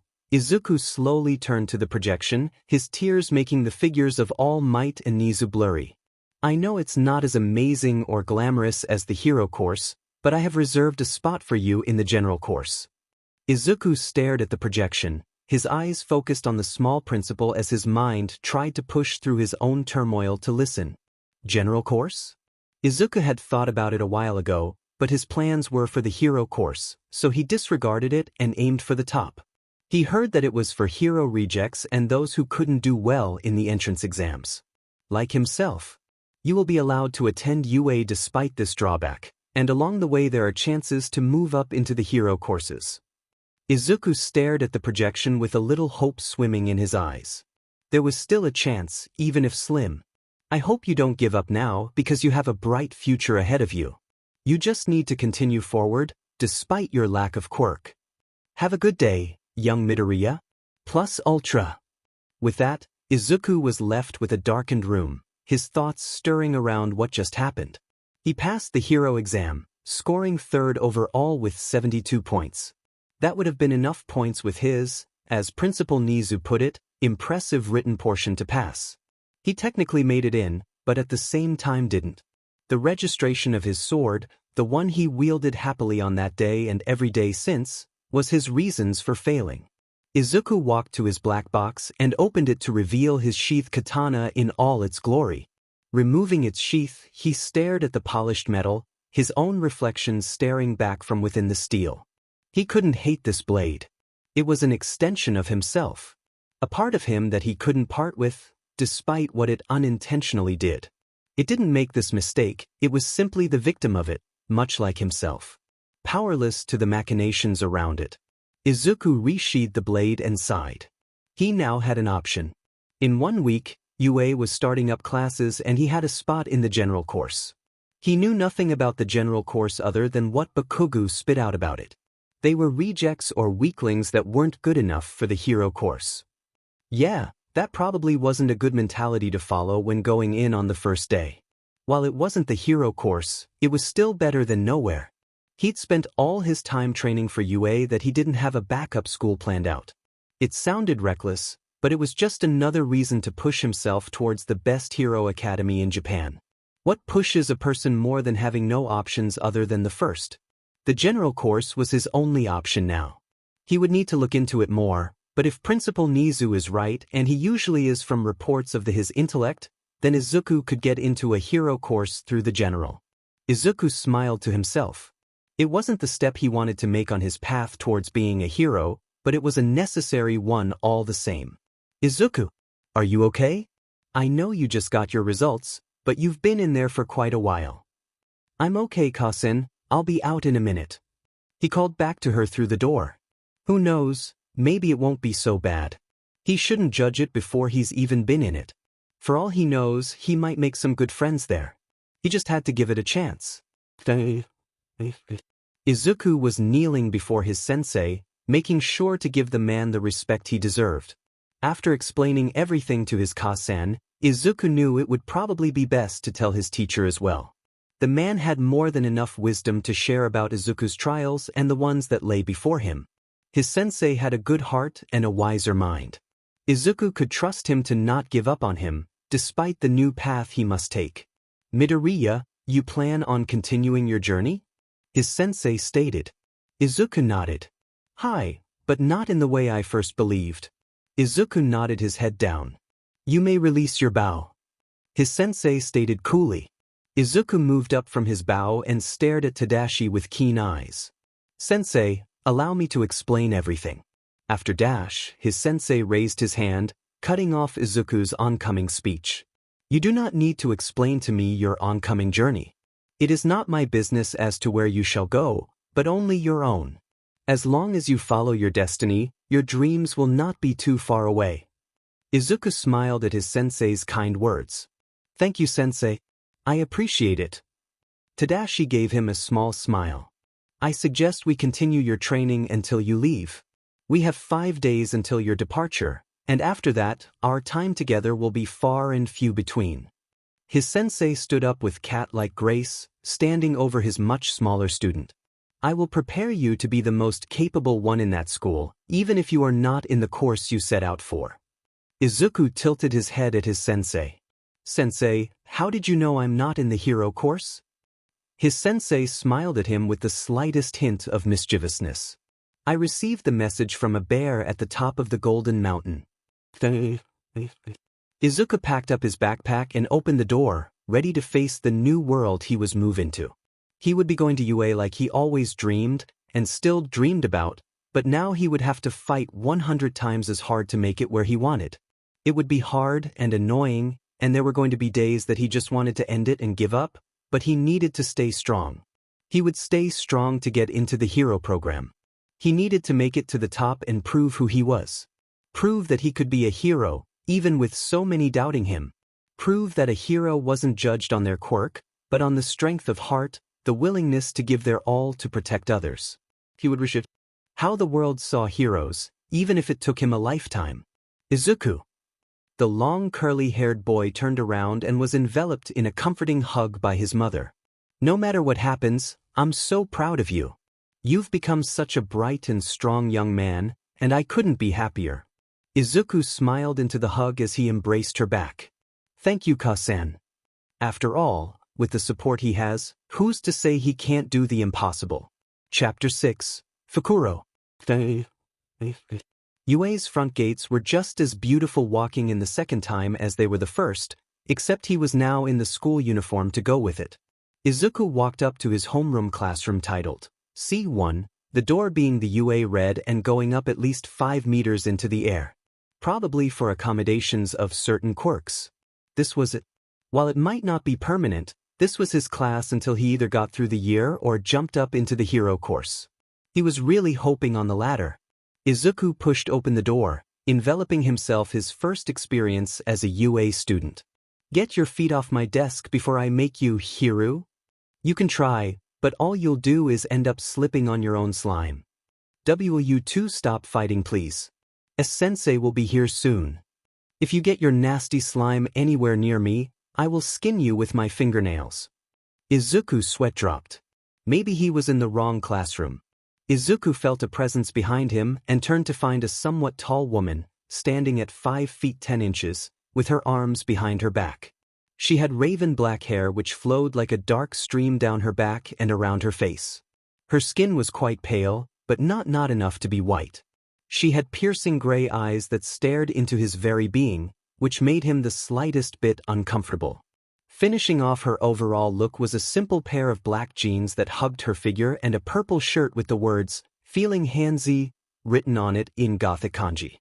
She seemed to look the smaller boy over before passing by him and making her way to the podium at the front of the class. "Everyone quiet down," she said with a sultry deep voice, which seemed to pierce through the conversations or conflict happening in the room. "Please go to your assigned seats. It should be written out on the itinerary, which you should have printed out before coming here." Izuku was quick to follow her orders but couldn't help but look at the intimidating woman. Was this their teacher? She was much different from what he was expecting, but then again, his mind automatically thinks of someone like Ectoplasm as a UA teacher. Izuku sat down in his seat quietly, peering around with interested subtle glances at the students around him. "My name is Tetsuki-sensei, and you are to refer to me as such. To start off the day, I'm supposed to give you a speech about how the general course is just as good as the other classes, but I can tell you guys don't want to hear that trash right now. You're all kinda grown up, so you don't need me to tell you how to feel. If you don't know how you feel about this course, figure it out." Several students, including Izuku, sweat dropped. She was very lax, but at the same time, she carried herself in a way that demanded respect. "Now I would like to learn more about your abilities at the testing fields, but they're reserved for the hero course this week, so we'll be doing something different." The teacher then walked up to the board behind her and wrote, "Peer Quirk Evaluation." She turned back around and faced her class of 20. You'll all come to the front and present information about yourselves as well as your quirks. The rest of the class will observe and ask questions regarding the person at the front's quirk. And I can't make you, but I would prefer if you take notes on your classmates and their abilities, for your own benefit at least. In the near future, it'll be helpful to know what your classmates can do and the extent of their strengths. Starting first, Sum Kanna. A girl at the front of the class with short-cut spiky hair stood up and made her way to the front of the class. Once Izuku got a better look at her, he began drawing out the details of her. She had short-cut black spiky hair, sharp-looking yellow eyes, and dark tan skin. She had 2 silver earrings in one ear and none in the other, as well as a necklace with a claw of some kind around her neck. So how do I start this? The girl asked the teacher with her arms crossed. Start with your name, then go on to your reason for being in the general course, your plans for yourself, then go into your quirk and any other abilities you have. The girl sighed at the workload she had. Sai, my name is Tsum, don't call me Kanna, and I'm in this course because me quirk isn't good versus steel plating. I'm going to become a hero in the future and my quirk allows me to strengthen and lengthen my nails. She said in a dull voice. Anything else you would like to add? Tetsuki-sensei asked. Izuku was still writing down the notes he had on the girl's quirk, wondering if there was something else she could use ability for. Oh yeah, this. The girl flicked her fingers towards a kid near the front, sharp 2-inch fingernails embedding themselves in his desk. That's for almost getting slime in my hair. The girl then stalked back to her desk, not caring in the slightest about the damage. Izuku wrote it all down. A quirk that allowed the user to strengthen their nails as well as give them the ability release them as a projectile. While unusual, it could be used in a variety of scenarios. Apparently they were strong enough to cut through wood without trouble, but not steel plating as she stated. More and more students went up, and Izuku found it hard to keep up with the assessments of their quirks. One boy had the ability to liquefy his body into a viscous liquid, but took him time to reform and was slow as a liquid. Another boy with blonde hair and sky blue eyes could secrete slime off his body, but the slime had no chemical advantage like flammability or acidity, meaning it was not very good for anything other than being slick, as the boy exclaimed. There was a shy girl with shaggy turquoise hair, which covered her face from Izuku's view. She timidly explained that she could look into people's minds if she had eye-to-eye contact with them, which was quite honestly an amazing ability. Izuku wrote down at least a dozen uses for her quirk. As he went through his note-taking, he caught the glance of a kid next to him, who turned back around as soon as Izuku looked over at him. Izuku then noticed that a few people were watching him as he went through his analyses. He found it a bit uncomfortable, but brushed off their stares and continued his work. It was weird to others, but making notes of other quirks was something he enjoyed, and like Sensei said, it could be useful for the future. Midoriya Izuku. Izuku sighed and closed his hero book. Now he would have to explain himself in front of the whole class. Making his way to the front of the class, he went in front of the podium and looked over his 19 classmates with a hint of nervousness. Ohio everyone, my name is Midoriya Izuku and I'm in the general ed course to get an education at UA and eventually make it to the hero course. I plan on becoming a hero to save others and prove to everyone who pushed me down that I can make it to the top. Izuku finished with a smile of confidence. He looked to his teacher and received a nod before heading back to his own seat. I have a question for Midoriya. Izuku stopped his movement. In the back of the room, a boy with purple hair and tired-looking eyes stared at him with scrutiny. Even with the bags weighing down his look, the boy's eyes didn't look any less intense to the curly-haired samurai. As long as Midoriya is all right with it. Tetsuki stated coolly, Izuku feeling her eyes on him from behind. I'm sure, what's your question? The boy placed a hand under his chin. You've been awfully persistent with our note-taking of others, but you didn't even give them the courtesy of learning what your quirk was. What's the reason? The room's volume grew steadily as more and more people began to question Izuku and why he refused to mention his quirk. All right, Izuku gave the purple-haired boy a look of equal confidence. The reason I didn't tell you about my quirk is because I don't have one. Izuku stated without the smallest hint of shame. He was quirkless and nothing was going to change that. However, that didn't mean he was weak in any way. He pushed himself from the ground up and would have been in the hero course had his blade been registered a day earlier. He still couldn't get over the fact that he scored second out of everyone in the test. Izuku walked back to his chair, uncaring of the looks he was receiving from his classmates. Aizawa watched as the zero-potential boy ran off, tears streaming down his oversized face. Aizawa didn't care. Tanbo Hitachi showed no aptitude for anything other than his water body. While it was a unique and somewhat useful quirk, all he used it for was just that, turning into water. He didn't have any creativity with his quirk, and showed no ability to think outside the box or show his potential. The boy made it into the hero course because he could slide in between the armor of the foe villains and short-circuit them. That, and because a student was dropped from his roster a week before school started. A quirkless student at that, from what his file said. Aizawa usually wasn't a curious person, but this case piqued his interest. From what the reports read, the boy was skilled in kenjutsu, fought with a katana expertly, having a second-degree black belt in his style of combat, and scored very high in both combat and rescue points. He also got a picture of the kid and recognized it as the boy who saved his current student Uraraka Ochako. It was also the same boy that Midnight was interested in for his abilities in combat. As he dug deeper into it, he also found that the student scored highest in the written portion, outshining the current highest, Bakugo Katsuki, by a whole 3%. It made him wonder why the boy wasn't placed in his class. Until he had a meeting with Nizu, then everything made sense. The boy lost all his points in combat. For an incoming student, that must have been pretty harsh, especially with the boy's own weapon being responsible for it. Stupid legal systems and weapon registration. It was all too annoying in his opinion. If he could, Aizawa would have the boy transfer to his class so he could see if the boy had the ability and determination Aizawa assumed he had. If a quirkless kid could score second in the UA entrance exam, then he had potential. Midoriya Izuku had potential. Izuku was mentally exhausted. After homeroom, they had to go to math, then English, his least favorite subject. It wasn't that he didn't try really hard, it was the lack of consistency when it came to the words. Couldn't the people who made it just create a system of characters that only sound one way? Meet and meet, know and know, through and through, hair and hair, the list goes on. Why couldn't the English language make sense? Sitting down with his plate of delicious-smelling food, Izuku brought his hands together for the food that Lunch Rush made for him. Itadakimasu. And with that, he broke his chopsticks and went in for his rice. Hey Midoriya. Izuku looked up from his food to see several students from his class walking over to him. Hello Suriku-san, Hiru-senpai, how are you two doing? Izuku said respectfully. The two sat down with their own plates from across Izuku, making themselves comfortable with the smaller boy. We're not doing too bad. Suriku said with a shrug.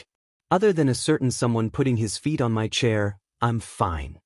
Suriku looked to his friend with a scowl, Hiru looking back with a cheeky smirk. Hey, I needed to take a nap and your chair was the best spot for my feet.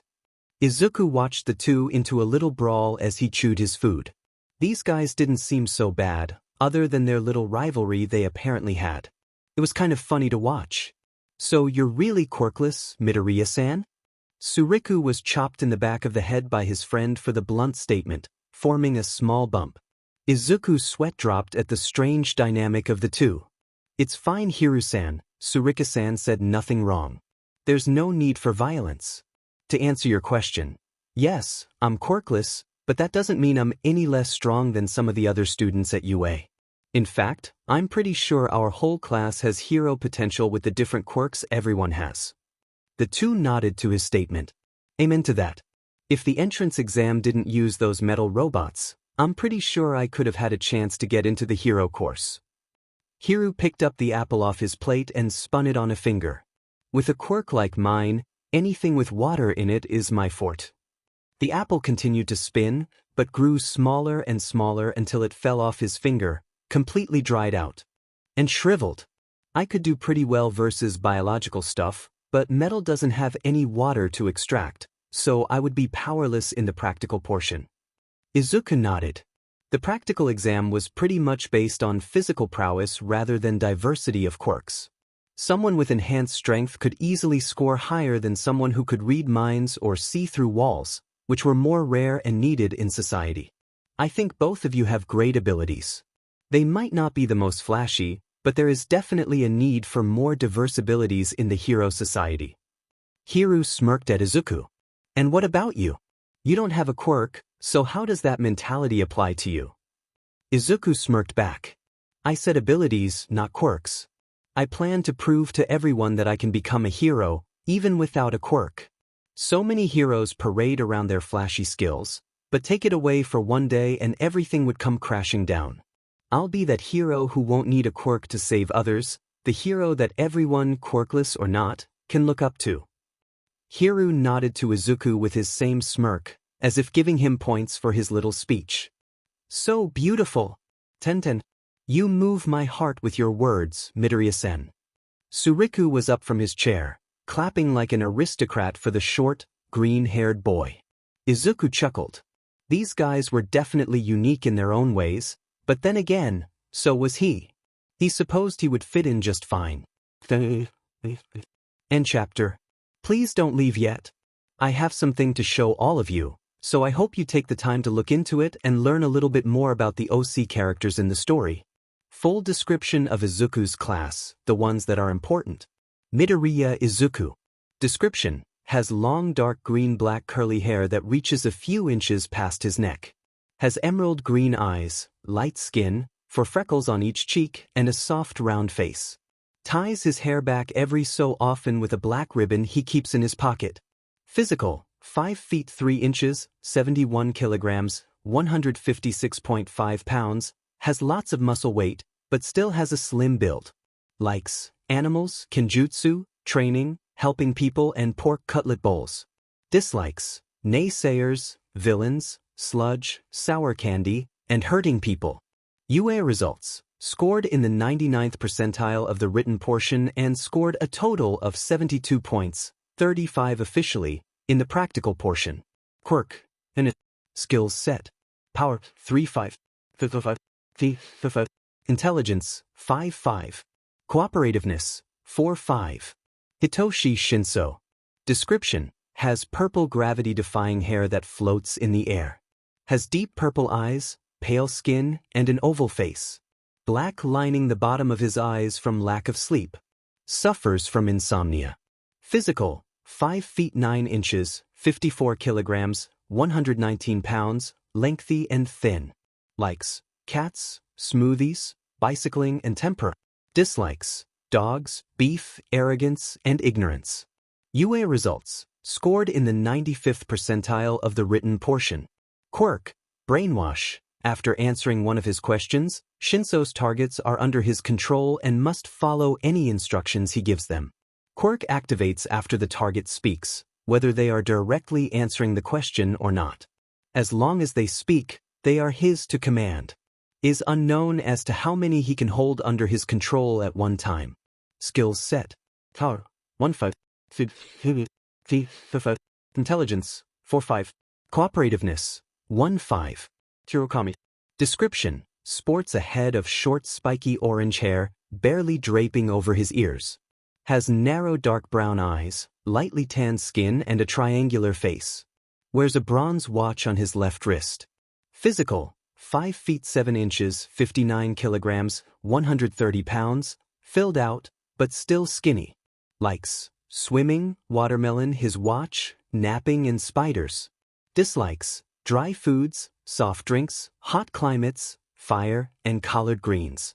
UA results: scored in the 92nd percentile of the written portion.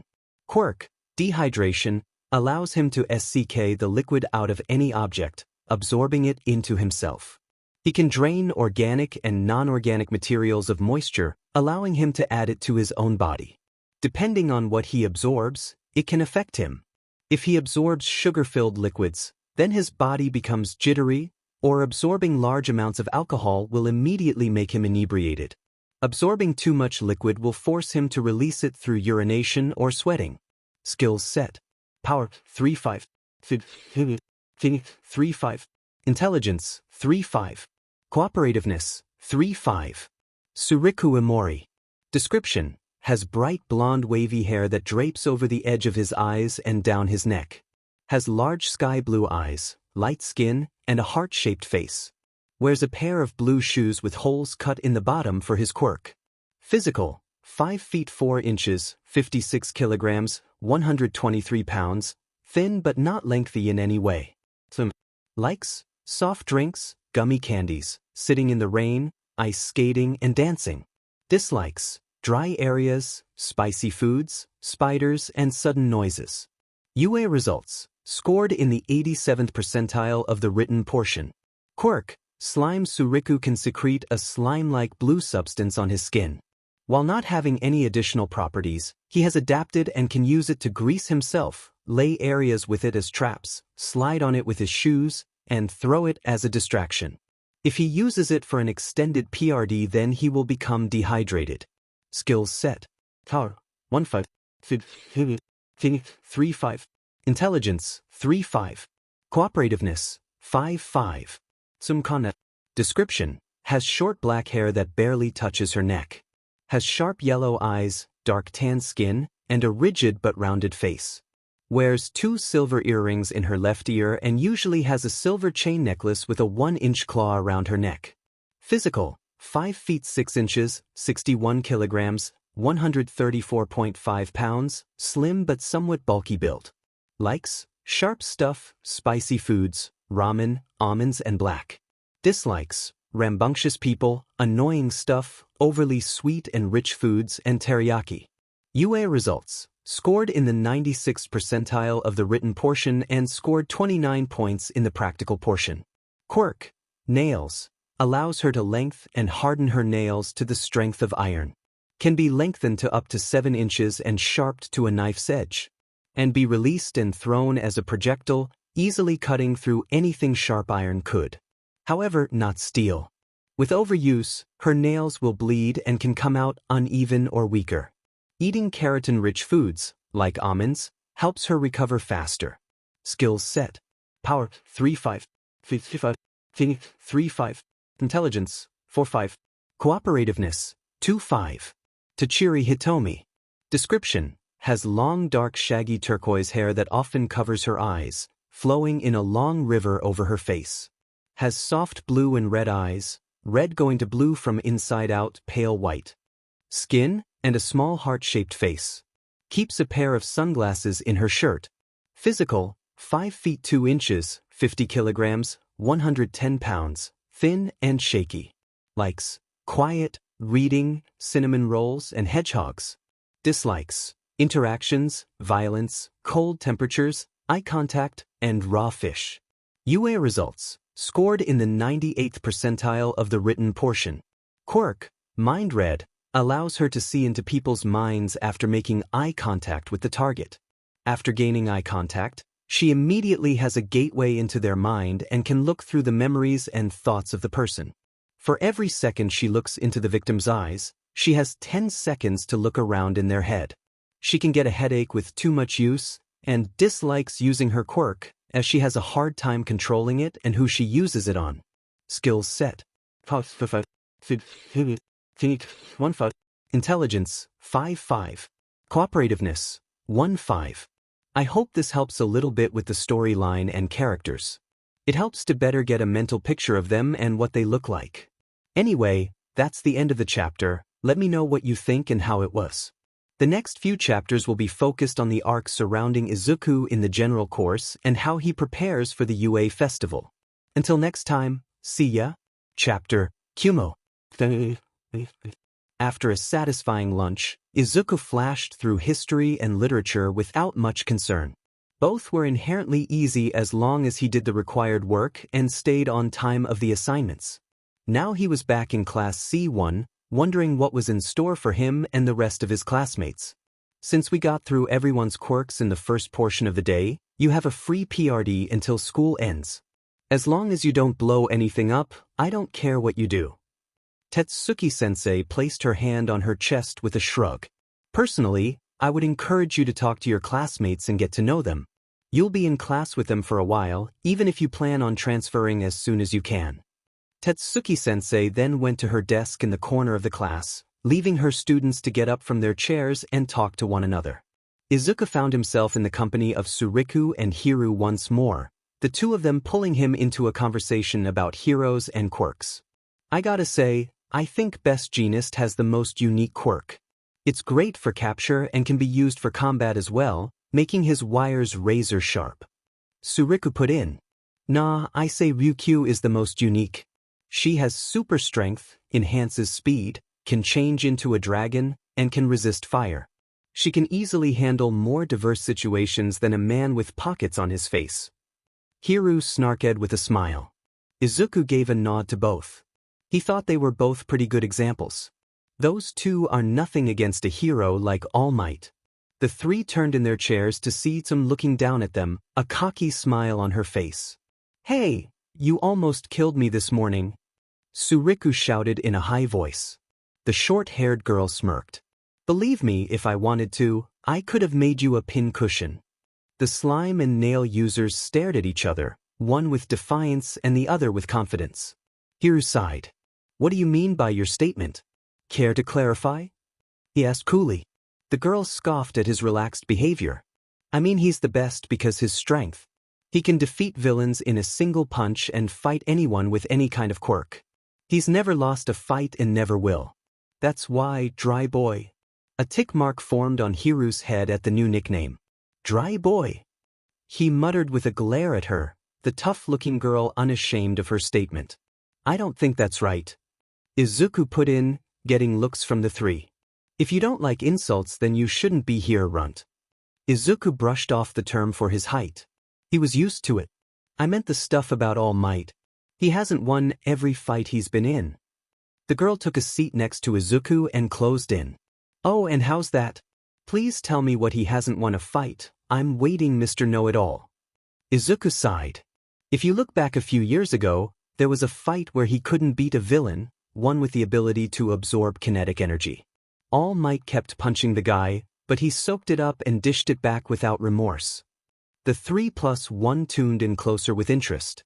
If you look it up, you can probably find the video online. He kept fighting the guy, but couldn't do any damage. The only reason All Might won was because the villain charged at him with the hero's own power, but ended up hitting his head on the way after not seeing a pole in the street. He was probably moving too fast and got tunnel vision because he was unused to All Might's abilities. All in all Might didn't win, he got lucky. The spectators looked at Izuku with mixed emotions. You did quite a lot of research on this, didn't you? Hiru asked. Izuku nodded and felt memories come back up from before you. After All Might told him to give in, he couldn't stop himself from looking up the flaws of the man, and ended up finding a site full of info on All Might's failures. While most of it was made up, he did find several things that ended up being true after looking deeper. There weren't many, but All Might has made his mistakes. People who died because he didn't handle the situation well enough. Fights that hurt people in the process. Villains that could stand up to him and nearly win. It might sound terrible that he wanted to learn this information, but he was broken and angry. He wanted to vent, and analysis was always a way for him to relax.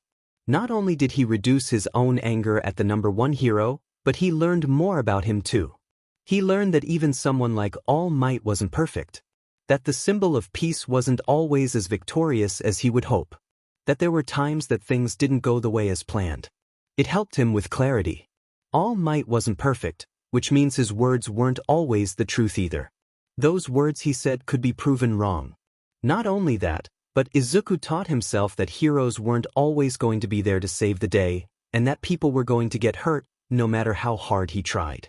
He was going to be a hero to save as many as he could, but he knew better than to think he could save everyone. It was a hard lesson, but one he needed to teach himself. I'm guessing you aren't much of a fan of All Might? Tsum drawled out. It's not that I hate him, I just understand that he's not perfect. Izuku sighed. I get that he has done so much for so many people, but I know better than to think he's infallible. It's not healthy to believe he's always going to come in and save the day. His eyes flashed with determination. It's why I want to be a hero, because villains are going to be out there that he won't be able to defeat. Villains that I possibly can.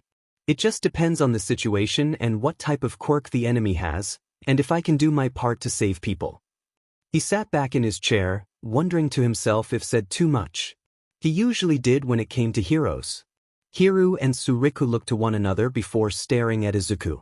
Were you raised by a samurai or something? Hiru asked. 'Cause you have such deep and long explanations for anything and everything. Sum laughed. I agree, you probably have a deck of cards in your pocket with proverbs and metaphors on them, huh? The three of them broke into laughter, Izuku joining in and absently wondering if they knew he was a swordsman. If they didn't, it only made it funnier. Tashinori, formed as All Might, watched as the Hero Corps students battled it out in the heist building, the team consisting of young Bakugo Katsuki and Ida Tenya protecting the bomb from Uraraka Ochako and Koda Koji. Bakugo was a powerhouse, knocking through walls and searching for the hero team with the eyes of a predator. Koda and Uraraka have split up, both of them trying to make it to the bomb without getting caught by the explosion user. The blonde boy was powerful, much like the many others in the class. They were all amazing and gifted students. But to him, none of them felt right. He was still searching for a successor, one to inherit his power and the title it carried with it. He needed it to be someone who was brave, confident and strong. Not only in physique but in heart as well. The next symbol of peace needed to have a strong sense of justice, one that pushed them to save others for the act of saving them, not for fame or grades or wealth or power. It needed to be real heroism, and sadly none in his class fit. Some came close, but it wasn't right. He couldn't help but think about what Nizu told him after that recording. The one about the quirkless boy. Flashback. Principal Nizu jumped off of All Might's large shoulder, the man turning to the small mammal. Nizu-san, was it true what you said about that quirkless boy getting 72 points in total? The human animal nodded. Yes, he did quite well in the written portion as well, scoring a 98%, higher than anyone else. The principal smiled. Now for some tea. The principal began to walk away to get to his office and favorite drink. Wait, Nizu-san. All Might was stopped in his pursuit by a hand. Please, All Might-san, there are still several students that need their own recordings. The assistant said nervously. All Might stared between the small assistant and the distant head of UA, relenting in his decision. His curiosity was piqued at the moment by this Midoriya Izuku, but he had a job to do first. Getting back in his spot, All Might looked at the stage cards for the next student on the list, his mind somewhere else. Flashback and, after finishing his job, All Might transformed out of his muscle and went right to Nizu's office. He was desperate to learn about the quirkless boy with so much potential. He was amazed with the results. Like the information he was fed on the recording stated, the boy scored high in both rescue points and battle points. Midoriya-san managed to destroy 11 1 points, 7 2 points, and 4 3 points. All with a simple katana blade. It astounded the number one hero that someone so ordinary could do something so extraordinary. The quirkless boy scored second in the exams. It was like something out of a blockbuster movie. Like Rocky. While the boy was gypped out a spot due to paper error, it didn't make his feat any less incredible to the one-for-all user. After he finished going over everything, he practically begged Nizu for the address of the boy. He needed to see him as soon as possible. From what he watched in the high stands, the boy was fast, powerful, and most of all, helpful. He jumped into a fray and carried a girl to safety, simply because she needed help. Now that was hero material. One for all hero material. However, Nizu denied him his request. The small principal didn't want the symbol of peace to pressure Midoriya-san into the spot he offered, much less talk to him about gaining a quirk. From Nizu's standpoint or reasoning, Midoriya-san would most likely be broken up about not passing due to his own katana, which All Might could understand. The boy's own weapon was his downfall, which was probably very rough on him. So Nizu told him to wait until whether the boy came on the first day or not, leaving the option up to the boy on whether he wanted to continue his journey in a different way. The wait made the pro-hero twitch with anticipation for a week. Now, it was the first day, and he probably wouldn't even be able to talk to Midoriya-san, if the boy showed up, that is. His hero class would go for a whole hour past the bell for UA, meaning that everyone, including Midoriya-san, would go home for the day before he was done. He also had to take into account his time limit. He would most likely change into his skinny form mid-speech if he did manage to track the boy today. All Might sighed. He would have to wait until tomorrow then. It wasn't terrible, but he's already waited for a week and the anticipation was getting to him.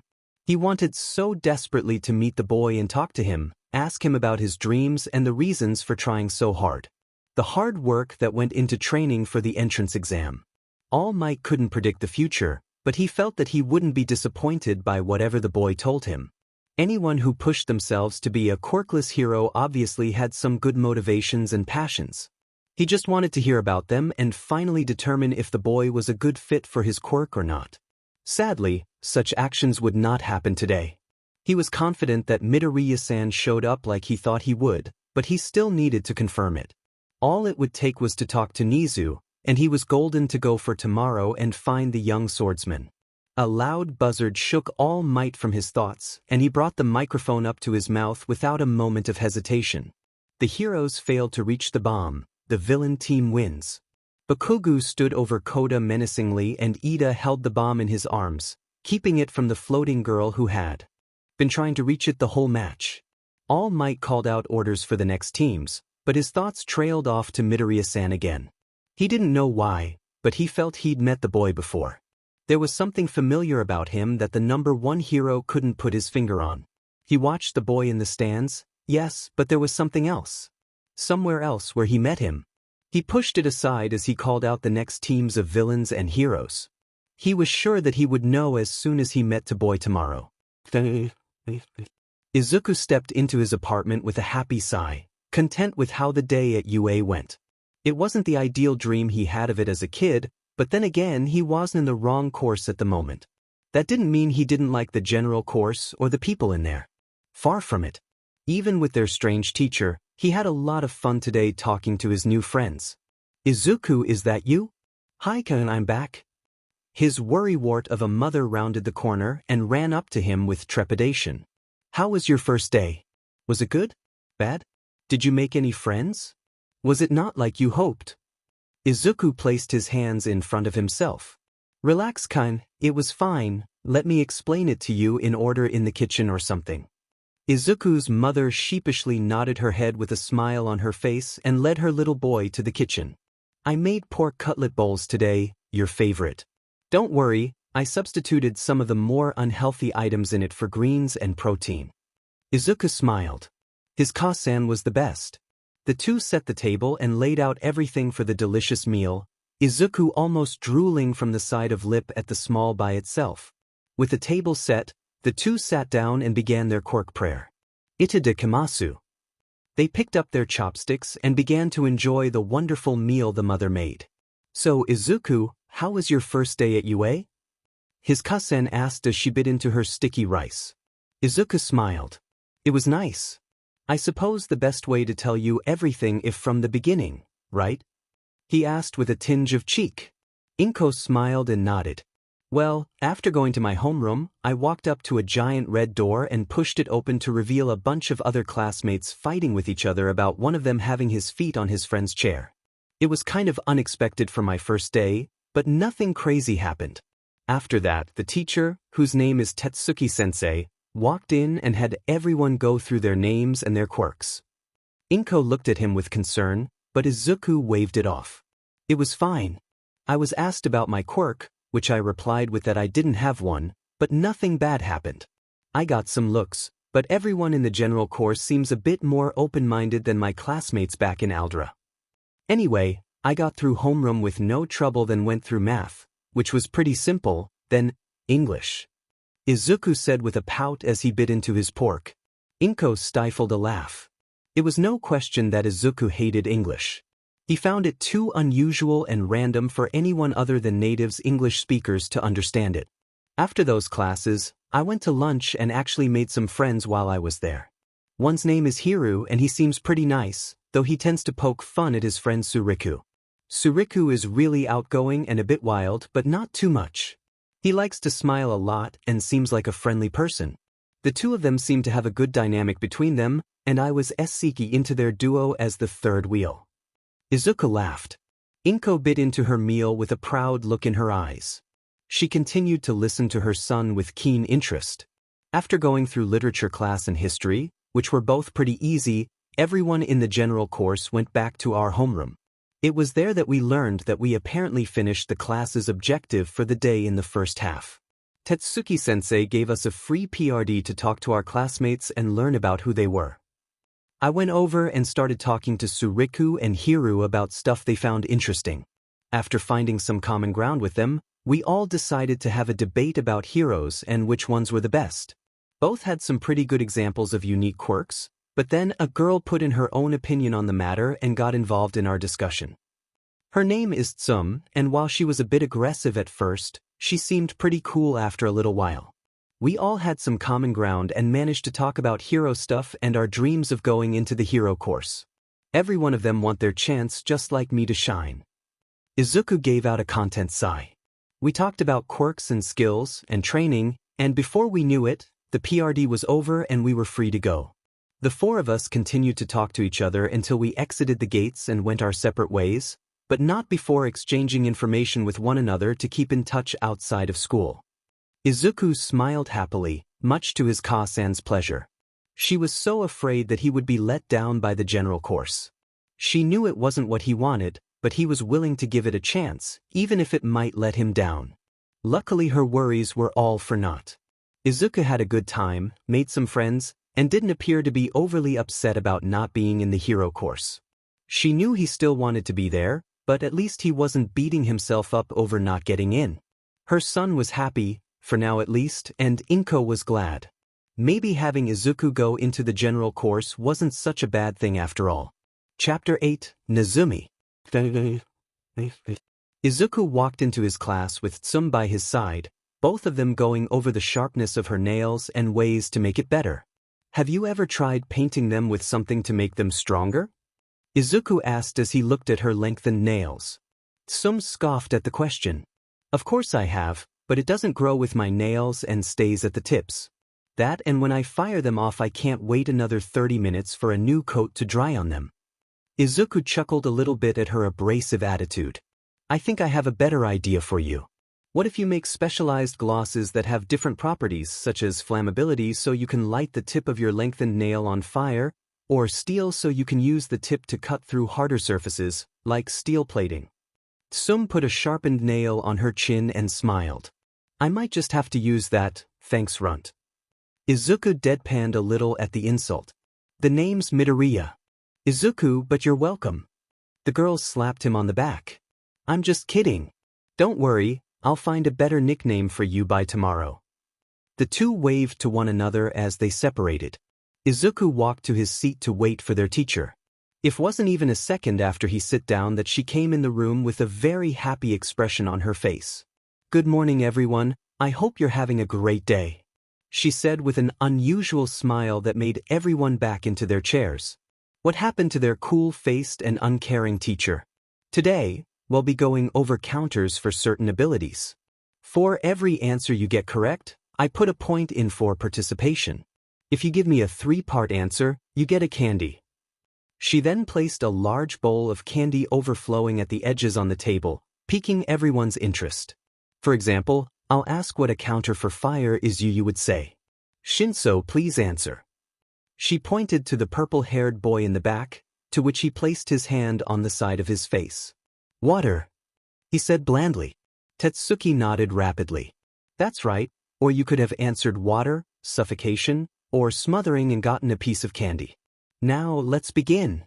The PRD went by with people raising their hands and answering the counters, sometimes having 3 to get that sweet treat. Izuku managed to get earth, which is countered by impact, vibration, or explosives, and blades, which are countered by liquids, acids, and ranged attacks. He noticed that the boy behind him, by the name of Shinso, also did really well. He absently wondered if the boy did his own research on quirks. That was question for another time, but for now, he would enjoy the 2 packs of Pocky that he won from his overly nice teacher. I'm telling you, those guys and that one lady nearly crushed Hiru and I on our way in. They were rabid about All Might and how he was as a teacher. They were begging for information about him. Suriku said, none too quiet as he munched on his meal. This morning, everyone had to deal with the drama that was the media. The horde of nosy people was unrelenting and bothered every student that could about all might, much to everyone outside of the hero course's major annoyance. They didn't even have classes with the superhero. I know, Tsum said with a sigh. Those idiots almost made me want to skin them alive after they poked those med cameras in my face. Everyone backed away from the fuming girl, sweat drops forming on their heads at her overly violent nature. It's not so bad, Izuku put in, bringing the tension down. After you tell them that you're not in the hero course, they practically give up. Izuku almost wanted to say some stuff to them about the #1 hero, but held his tongue and entered the school instead. He knew better than to feed wolves. Hiru raised his drink with a lazy smile. Amen to that. That's one positive aspect about the general course. Izuku and Suriku laughed at the silly antic, Tsum simply rolling her eyes. Before any of them could react, a ring signaled through the air, making everyone in the cafeteria stop in their eating process. There has been a level 3 security breach. All students please evacuate promptly. Hiru turned to a nearby upperclassman. What's it mean by level 3? Level 3 means someone got onto the campus without authorization. The older boy ran off, leaving the first years to figure stuff out for themselves. Well, Tsum began as she got up from her seat. We better follow his lead and get the hell out of here. The other 3 nodded and made their way to the exit with everyone else. Sadly, that meant a lot of students crowding around one spot. Everyone was floundering around one another, smaller kids being pushed down by the larger ones. It was mass hysteria as everyone charged for the doors with the exit sign over it. Izuku tried to stay close to his classmates but got separated when a new wave of students came in. He was staying calm in the situation, but everyone else wasn't doing as well as him. Some kid with purple hair for ball was crying as he clung to a boy with lightning blonde hair. Izuku then noticed someone was being crushed not too far away. A student from his class, to be more exact. It was a girl with bushy turquoise hair and timid stature, her long locks covering his eyes from view, but then again, that could be because she was squished between 2 much larger boys. She didn't look comfortable, let alone calm in such a tight position. Izuku put himself to action. Wading through the kids, he used his strength for forcibly push other students out of the way and made it over to her, getting her out of the boys who were nearly crushing her. Hey, are you okay? He asked in concern as he helped her stabilize. The girl didn't say anything, but looked up with her hair over her eyes and nodded. Izuku smiled and grabbed her hand firmly to make sure she didn't get pulled away. Everyone was going nuts and it would be terrible to have her get hurt. Just when he thought it couldn't get much worse, he saw some kid flying through the air with engines in the back of his legs. What was with this school and the weird antics that happened here? Wait, he knew that guy. He was from the entrance exams, the one that questioned him about his katana. The boy landed above the exit in a ridiculous fashion and stared down at everyone who was shoving each other. Everyone, everything's fine. The engine boy yelled out, getting everyone's attention. It's just the media. There's nothing to worry about. Everything's fine. This is Yue, so let us act in a way befitting the best of the best.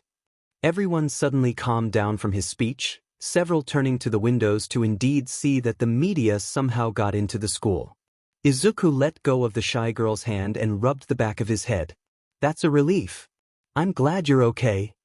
The girl nodded. Thank you for the help. Izuku held out a hand to her. It was probably a bad way to meet, but I'm Midoriya Izuku. What's your name? The girl shuffled in her spot. And my name is Hitomi. Hitomi Tachiri. Izuku smiled at the girl. Well, Tachiri-san, let's get somewhere we won't be crushed by other students. If the girl smiled, Izuku couldn't see because of her hair. Okay, Midoriya-san. Before the two could move, a pair of boys ran by them, toppling over the turquoise hair that covered the girl's face. For a flash, Izuku stared into her eye, a shine reflecting off her red and blue eyes and into his own before her hair covered her face again. Before Izuku could react, the girl ran off, leaving the freckled boy confused and by himself in the slowly emptying hallway. After getting home from school, He explained the situation at Yue's gate to his Kasan and calmed her down. She was scared that he got hurt, but he explained that some weird kid with engine legs got everyone to calm down and to head outside calmly. The rest of the day was pretty slow. The only thing that was different was that they had another free PRD with their bubbly teacher. He didn't mention to her about Tachiri-san or the girl's odd behavior for the rest of the day. He was still confused about it himself, but he hoped to figure it out as soon as he could. He hoped she wasn't upset with him about what he did. Izuku then went to the gym and did his basics with Deku, came home to a great dinner, and finished his homework. Not as exciting as he would have hoped, but it was only the second day at UA, and they already had a gate crumble into dust. That was enough excitement for one day. Izuku walked into his homeroom for his third day and immediately spotted his clique of friends, all of which were animatedly talking to one another. Making his way over, he placed his bag at the side of his seat and sat across from the blonde slime user. "Hey Suriku, Hiru, Tsum, how are you guys doing today?" he said with a smile. Izuku noticed the shy girl looking at him from the corner of the room, but said nothing. "Not bad, Tsum over here thinks that her quirk trumps ours." Hiru said casually. "Of course it is. I'd rather be able to shoot sharpened needles out of my fingers than be a glorified snail or a oversized bendy straw." Hiru didn't look too affected, but Suriku ticked at that statement. "What do you mean a snail? I am not slow, thank you very much." Tsum smirked at the two before turning to Izuku. "I know you don't have a quirk, but what can you do? Other than talk like a wise old sage, Injajizan, old hermit." She finished with a barb. Izuku ticked his eye the slightest bit, but wasn't over-offended by the new nickname. "Well, I can dash. Everyone sit down before I make you. We have a lot to do today and I would prefer to get it done." Izuku found his next words cut off by their sensei, who came in looking like she didn't have her cup of coffee this morning. He quickly picked up his bag, made it back to his seat, not wanting to be the last in his chair and incur the tired-looking teacher's wrath. As he did so, he looked to the far corner seat of the room and noticed it was empty. Tachiri-san wasn't there, but why? Was she sick? Maybe she was still scared about yesterday. He wouldn't put it past her after what happened yesterday. Or maybe she was avoiding him. He really hoped it wasn't that last one. He would have talked to her the next time he saw her and clear things up, but right now, his teacher was not in a good mood and it was probably best to pay attention. Tetsuki-sensei grabbed a stack of papers off her desk. Passing some of the stack to each student front row, she gained everyone's attention with a quick snap of a ruler. "Pass them back and don't flip them over until I say." With that, the stacks were filed back from person to person, everyone receiving the paper face down. "Today, we're going to be spending this PRD and final PRD doing some exercises and tests." Tetsuki-sensei began coolly. "As you know, this course is made up of students who want to enter one of the other courses, such as support or hero. It will be an uphill battle, but these results will be shown to the hero course teachers along the year, and if they show interest, they can determine if you're a fit for their class. With that said, we will begin with a simple mentality test. The questions will seem confusing and strange, but the point is to make you think deeply about it and what your answer would be. Begin." She finished with a snap of her ruler. The curly-haired boy flipped over his paper and began with the rest of the class. Izuku went through the problems slowly, making sure to take his time on each one with patience. He needed to focus on the importance of the questions and explain himself in a few words as possible. He could easily ramble on about how he felt about the hero course, but the teachers who might look at it could easily toss it aside if he did so. Questions like these required an understanding of oneself. That's why these mentality tests were so important. There wasn't really a right answer to these sort of things. It was based solely of the person's perceptions of what the correct answer was. If someone believed that something was a certain way, then examiners of the test could determine how that person thinks based on their answers. Making it to the last problem, he read out the statement carefully. "Please answer this question in 10 words or less. What is a hero?" Izuku thought for a moment. His mind already giving him a dozen answers, all of which would not fit in that short space. In such a short phrase, how could he describe what a hero was? He knew what heroes were, but they weren't looking for facts, they were looking for how he perceived them. Taking pencil to paper, he slowly wrote his belief. A protector who inspires others to follow in their footsteps. Toshinori walked into Principal Nizu's office with his baggy yellow pinstripe suit hanging over his skinny body. He had wanted to come in yesterday like he hoped, but he stupidly used all his time out in the field.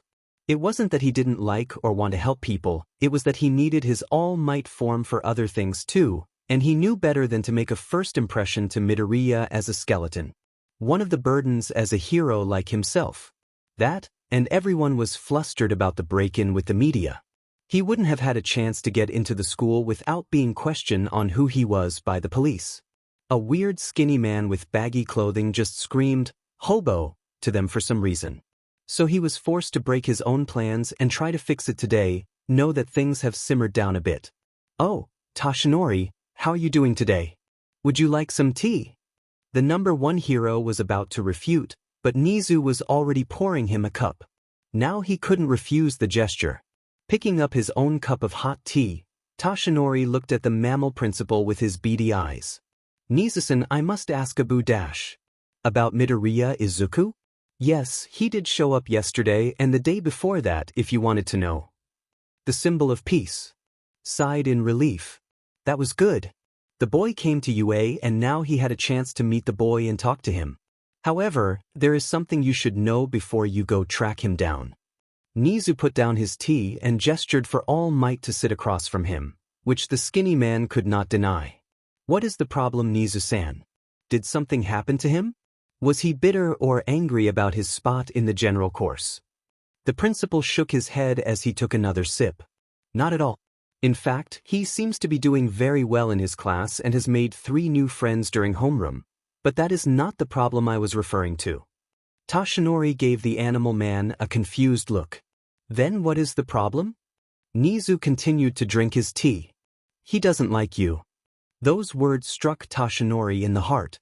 What do you mean he doesn't like me?" He shouted in disbelief. How could someone not like the symbol of peace? Much less a boy like Midoriya, who pushed to become a hero more than anything. "Allow me to explain in more detail." Nizu began. "You see, because of the awkward situation we faced with Midoriya-san, I decided to have his homeroom teacher relay information back to me about how he was adjusting to the general course." Nizu took a sip of his tea and pulled out a green paper from his desk.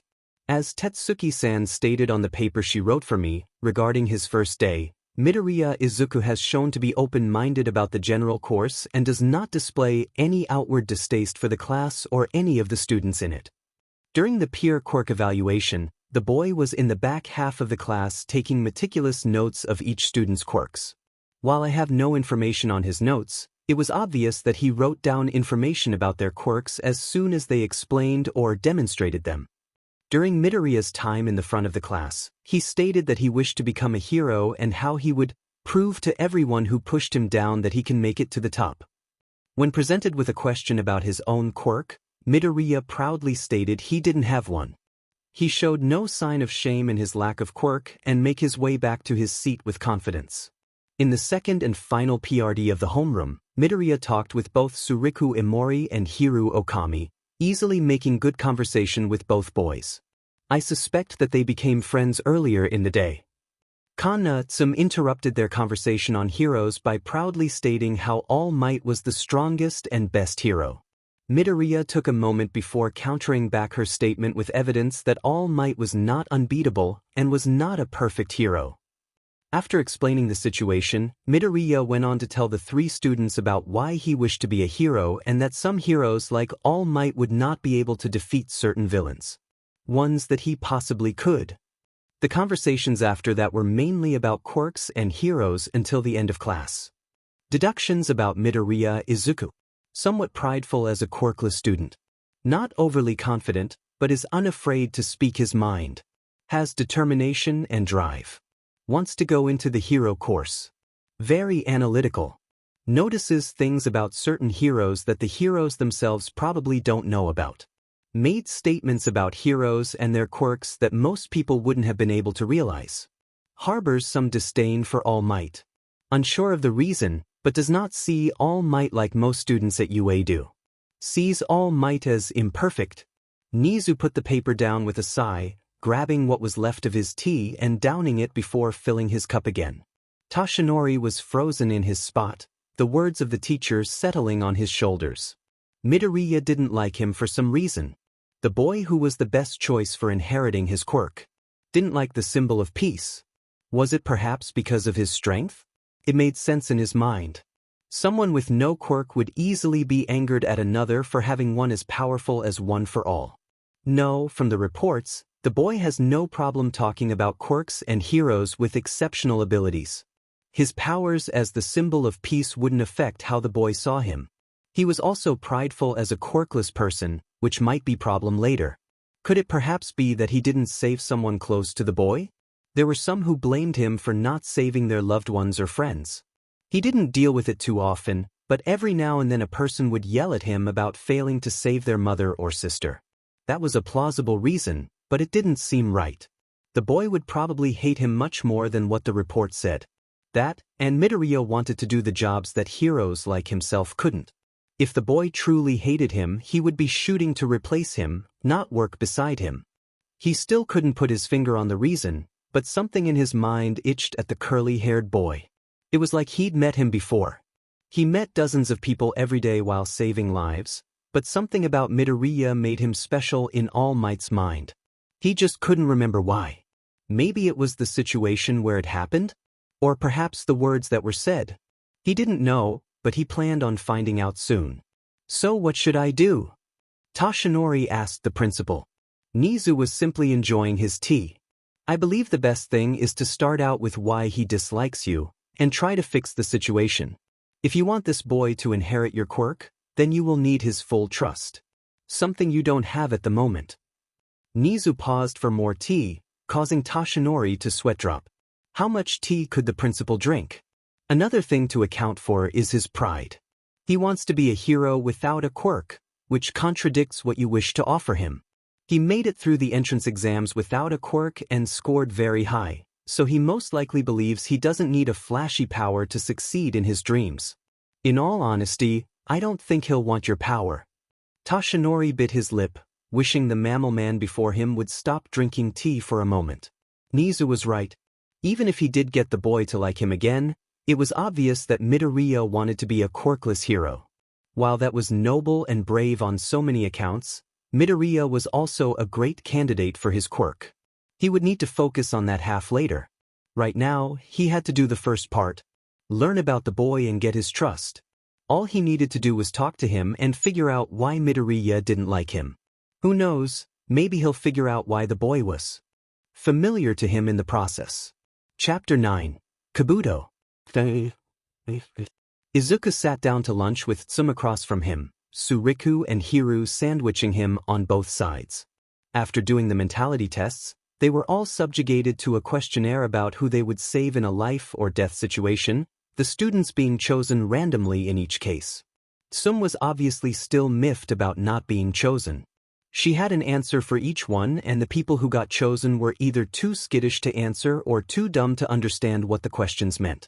Suriku took offense to that. Anyway, Izuku broke his chopsticks and began to eat his steamed vegetables, much to everyone else's displeasure. Dude, at least put some ketchup on those. Seriously? Hiru said as he bit into his beef. Suriku nodded. I have to agree, why did you get vegetables? Lunch rush could have made anything and you chose that. Izuku chuckled a little bit. He bit into his greens slowly, much to Hiru's disdain.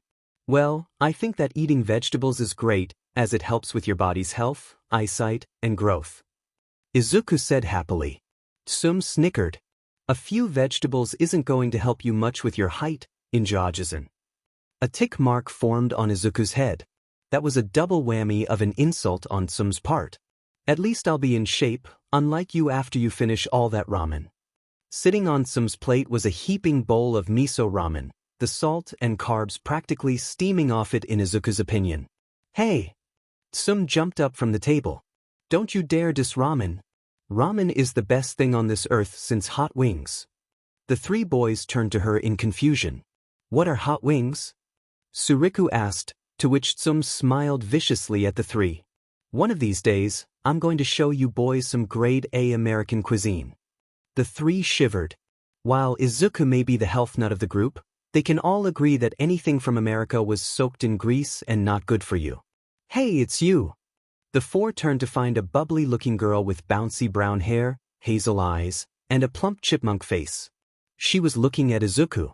You're that guy who saved me in the exam. She smiled at the curly-haired boy. It's nice to again. You're Midoriya-san, right? Izuku nodded. And you're Uraraka-san, correct? The girl nodded happily. So are you in the hero course? She asked, causing Izuku's smile to falter a little bit at the memories of his failure. I'm in the general course actually. Uraraka gawked at him in disbelief. No way. You were destroying robots left and right, cutting them down with your sword and helping people along the way. Why didn't you get in? Izuku gave a sheepish smile. It's kind of hard to explain. I'm sorry. Uraraka didn't seem satisfied with that but nodded softly anyway. Okay, I'll see you around Midoriya-san. Thanks again for the help in the exam. She walked off with her tray, leaving Izuku under the scrutiny of his friends. It took a whole minute before Hiru leaned back. So, Hiru began. Does that mean you really were raised by a samurai? Izuku made his way to his next class with a sigh. Today was just as crazy as the first day. After Uraraka left, his friends questioned him on his abilities and how he could wield a sword. Suriku went into detail about samurais from the old days, but Izuku placated the blonde boy. While Bushido hasn't changed in principle much since its creation, it didn't mean that he was like an old-time wise samurai. He fought with honor and wielded his blade for good, but he wasn't going to slice someone's head off for dishonoring his family. They eventually got what they wanted out of him and bid him good day with a low bow, much to his ire.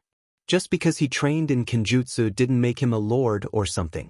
After their departure, he left for his next classes, which were both pretty easy. He was on his way to history at the moment, which wasn't too bad. The teachers were good with instruction and did their part for the students, but he couldn't help but wonder if they had pro heroes all the classes of the hero course. That would be pretty amazing in his opinion, even if they were forced to just talk about modern literature for an hour. Though he couldn't imagine someone like Midnight teaching a class in such a provocative outfit and getting away with it. She was called an R-rated hero for a reason. Midoriya-san. Izuku's years of experience made him jump back in defense at the sudden voice.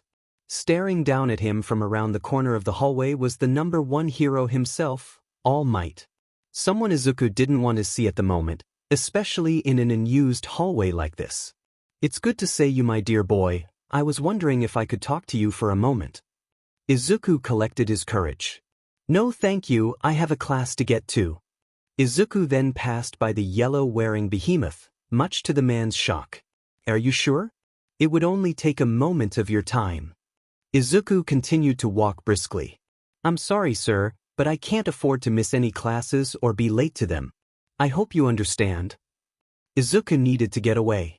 The projection was one thing, but seeing the man up close was another thing. He worshipped All Might. The man was a hero to all and inspired others to fight for justice just like him. Except Izuku. Apparently his dreams meant nothing to the hero, and he had to be realistic. The man was still strong and powerful, but Izuku couldn't gawk over the blonde hero anymore. Whenever he looked at him, all he saw was a hurdle and a denier of his passions. Wait, Midoriya-san. Izuku found the giant hero standing much too close for comfort, forcing him to back away a step. Before you go, please just tell me why you don't like me. Why you have animosity towards me. The hero gave a large sad smile in the curly-haired boy's direction. Izuku wanted to get angry at the hero for forgetting what he told him, but pushed it down. All Might talk to dozens of people every day. One kid, even for what he said, was not going to be something he remembered so easily. If you want to know, just look towards Tatooine Shopping District. You'll have your answer. Izuku passed the hero, his long hair covering his face and hiding his fear and anger. He needed to get to class, away from All Might. Izuku went into his final class with a frustrated sigh. All Might's appearance has totally destroyed his concentration. He could barely focus in history, and now he would have to deal with the mental quizzes in homeroom with a flustered mind. He just hoped that they weren't overly complex questions that required advanced think. He couldn't handle that at the moment. For this half, you're all going to sit down and write an essay about heroes in society and how they could be different in your mind. This portion will be used to determine how you think about heroes as a whole and your mentality towards the aspects of heroism. Even if you don't plan on going into the hero course, you're writing this. I don't care. That's unfair. It's my class, so do the work and be quiet, please. She stressed the ending as she walked to her desk and sat in her chair with a dull thud. The teacher was definitely different from any he'd ever heard of. Focusing on his new assignment, Izuku stared at his paper with contemplation. What would he change? Would he change it at all? Was there a reason for the change? He internally sighed. All he could think about was All Might and his stupid, flashy smile. All Might's flashy smile. Flashy smile. Wait, flashy. That's it. Izuku began his paper and dug into it with vigor, writing out his changes and how he envisioned the society of heroes that protect the innocent. Flashiness was not a symbol for heroism in his mind. Some heroes never reached the top, despite their amazing contributions, because they weren't impressive in terms of physique or power. Many heroes with mind-based abilities never got far, usually being sidekicks or in teams because they were never popular enough for people on their own. The same people who could manipulate reality or change the minds of villains were underlings to heroes with powers like explosions or fire or super strength. To him, the society should judge heroes on their usefulness, not their image. As he wrote, Izuku couldn't help but think of his classmate in the back of the class, Shinso. The guy had the ability to brainwash people, which was amazing and powerful ability which had so many uses. Despite that, he was in the general course because he can't take over robots. As he dug more into it, certain quirks were left in the dust simply because they couldn't be used to pound metal. People like Shinso or others out there who probably failed or could never enter the entrance exam because their quirk was mind or energy-based. Izuku continued to put pencil to paper with everything he had until he ran out of space. Then he reached for a new one to go on. He had plenty to write, and now his mind was clear to think about it. Tadashi watched as his student fought through the air, flying around with speed and precision with his blade. The green-handled blade was truly made for Midoriya. Agile, quick, not too large and flexible under pressure, but stubborn in times of strength. The boy still had yet to name the sword, but he would not rush it. Its name would have to mean something deep and powerful to the boy. Something he could carry with him forever and be proud of. Stop! Tadashi called out, forcing his student to cease his katas and kneel down as he snapped his blade in. Midoriya, you seem distracted. You fight with much energy and anger, why? His student sighed, looking down at his feet with shame. Tadashi-sensei, I never told you about this, but I had an encounter with the symbol of peace many months ago. 10 months to be more specific. Tadashi nodded. He remembered that time. There was even more fire in his curly-haired student's eyes during that time. He wondered what had changed, but believed that the boy was becoming more determined as his deadline grew closer. It appears that was not the case. You did not, and you do not need to, young Midoriya. Whatever happened in your past is only yours. While I understand the need to release anger, I'm glad you are doing it here and not where others can be hurt. Midoriya smiled and bowed to Tadashi gracefully. The sensei then walked over to the wall and grabbed 2 wooden swords from the rack. Tossing one to his student, Tadashi armed himself with his own and placed himself in combat position. If you need to release the tension in your heart, fighting against the air will solve nothing. The best solution is to either face the problems head-on or combat another who understands your pain. Tadashi's student stood up from his bow and placed his sheath katana in the far side of the room before wielding his own wooden blade. Thank you for the word, sensei, as well as the chance to fight you. Tadashi smiled at Izuku. I just hope that all my years of teaching you have not gone soft since you entered that school. Tadashi combated his student with energy, power, and speed, and could safely say Midoriya was more than ready for any combat that he would experience at UA. However, his young pupil still had so much to learn, and most of it would come from inside himself. He just had to be patient and fully understand who he was a person. Tadashi wasn't scared in the slightest for his student. After all, the boy was already almost there. He probably just needed a little push to finish the journey. Izuku walked into class the next day much better than he walked out yesterday. His spars with Sensei and a run after really helped him calm down and think less about the number one hero's sudden arrival. It also helped him realize that he didn't have to be angry at All Might, not in the slightest. He was frustrated by the man's interest in him after all those months leaving him hanging, but he wasn't mad. He just needed to let off some steam he didn't know he had built up. Now, he felt relieved, like the tension in his body was alleviated. Walking into the gates, noticing that the rubbly off the door from yesterday was cleaned up, he saw a head of dark turquoise hair and ran forward. "Oi, Tachiri-san," he yelled. The girl turned around at the calling of her name. "Midoriya-san," she said timidly, almost sounding surprised with her soft voice. "Listen, I'm sorry about that day in the hallway. I didn't mean to, please don't be angry at me." The girl cowered the slightest bit in her spot, making Izuku concerned and confused at the same time at the actions, but more the former. It's okay, Churi-san, you don't need to get upset about anything." He wanted to comfort her better, but was afraid she could curl in more if he touched her. He would have to stick to words. "But I used my quirk on you. Why are you not mad?"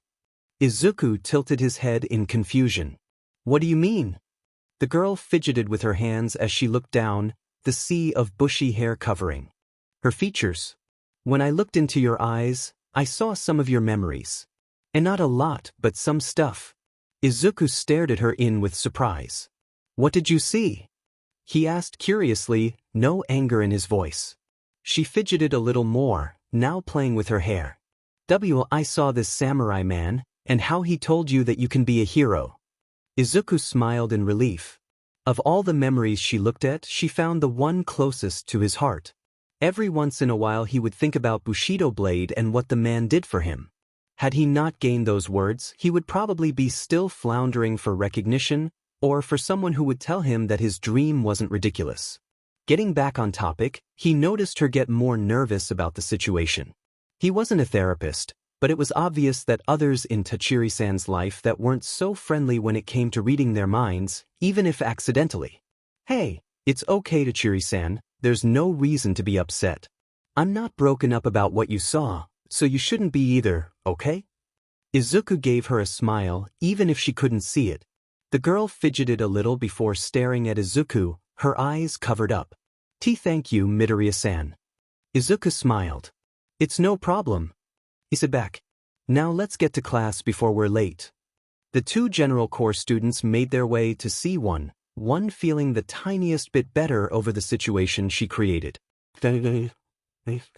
Izuku and Tachiri made it to class with a few seconds to spare, the curly-haired boy's friends asking what he was doing that took him so long. "Alright, let's get on with the day. I hope we can finish what we need to so there's no need to do anything overstrenuous in the second portion of homeroom," their teacher stated coolly as she walked in with a clipboard. "She's back to cool." Everyone yelled in shock. Izuku absently wondered if it was part of her quirk or if she was just like that. She still had yet to show her ability, so the idea was up in the air.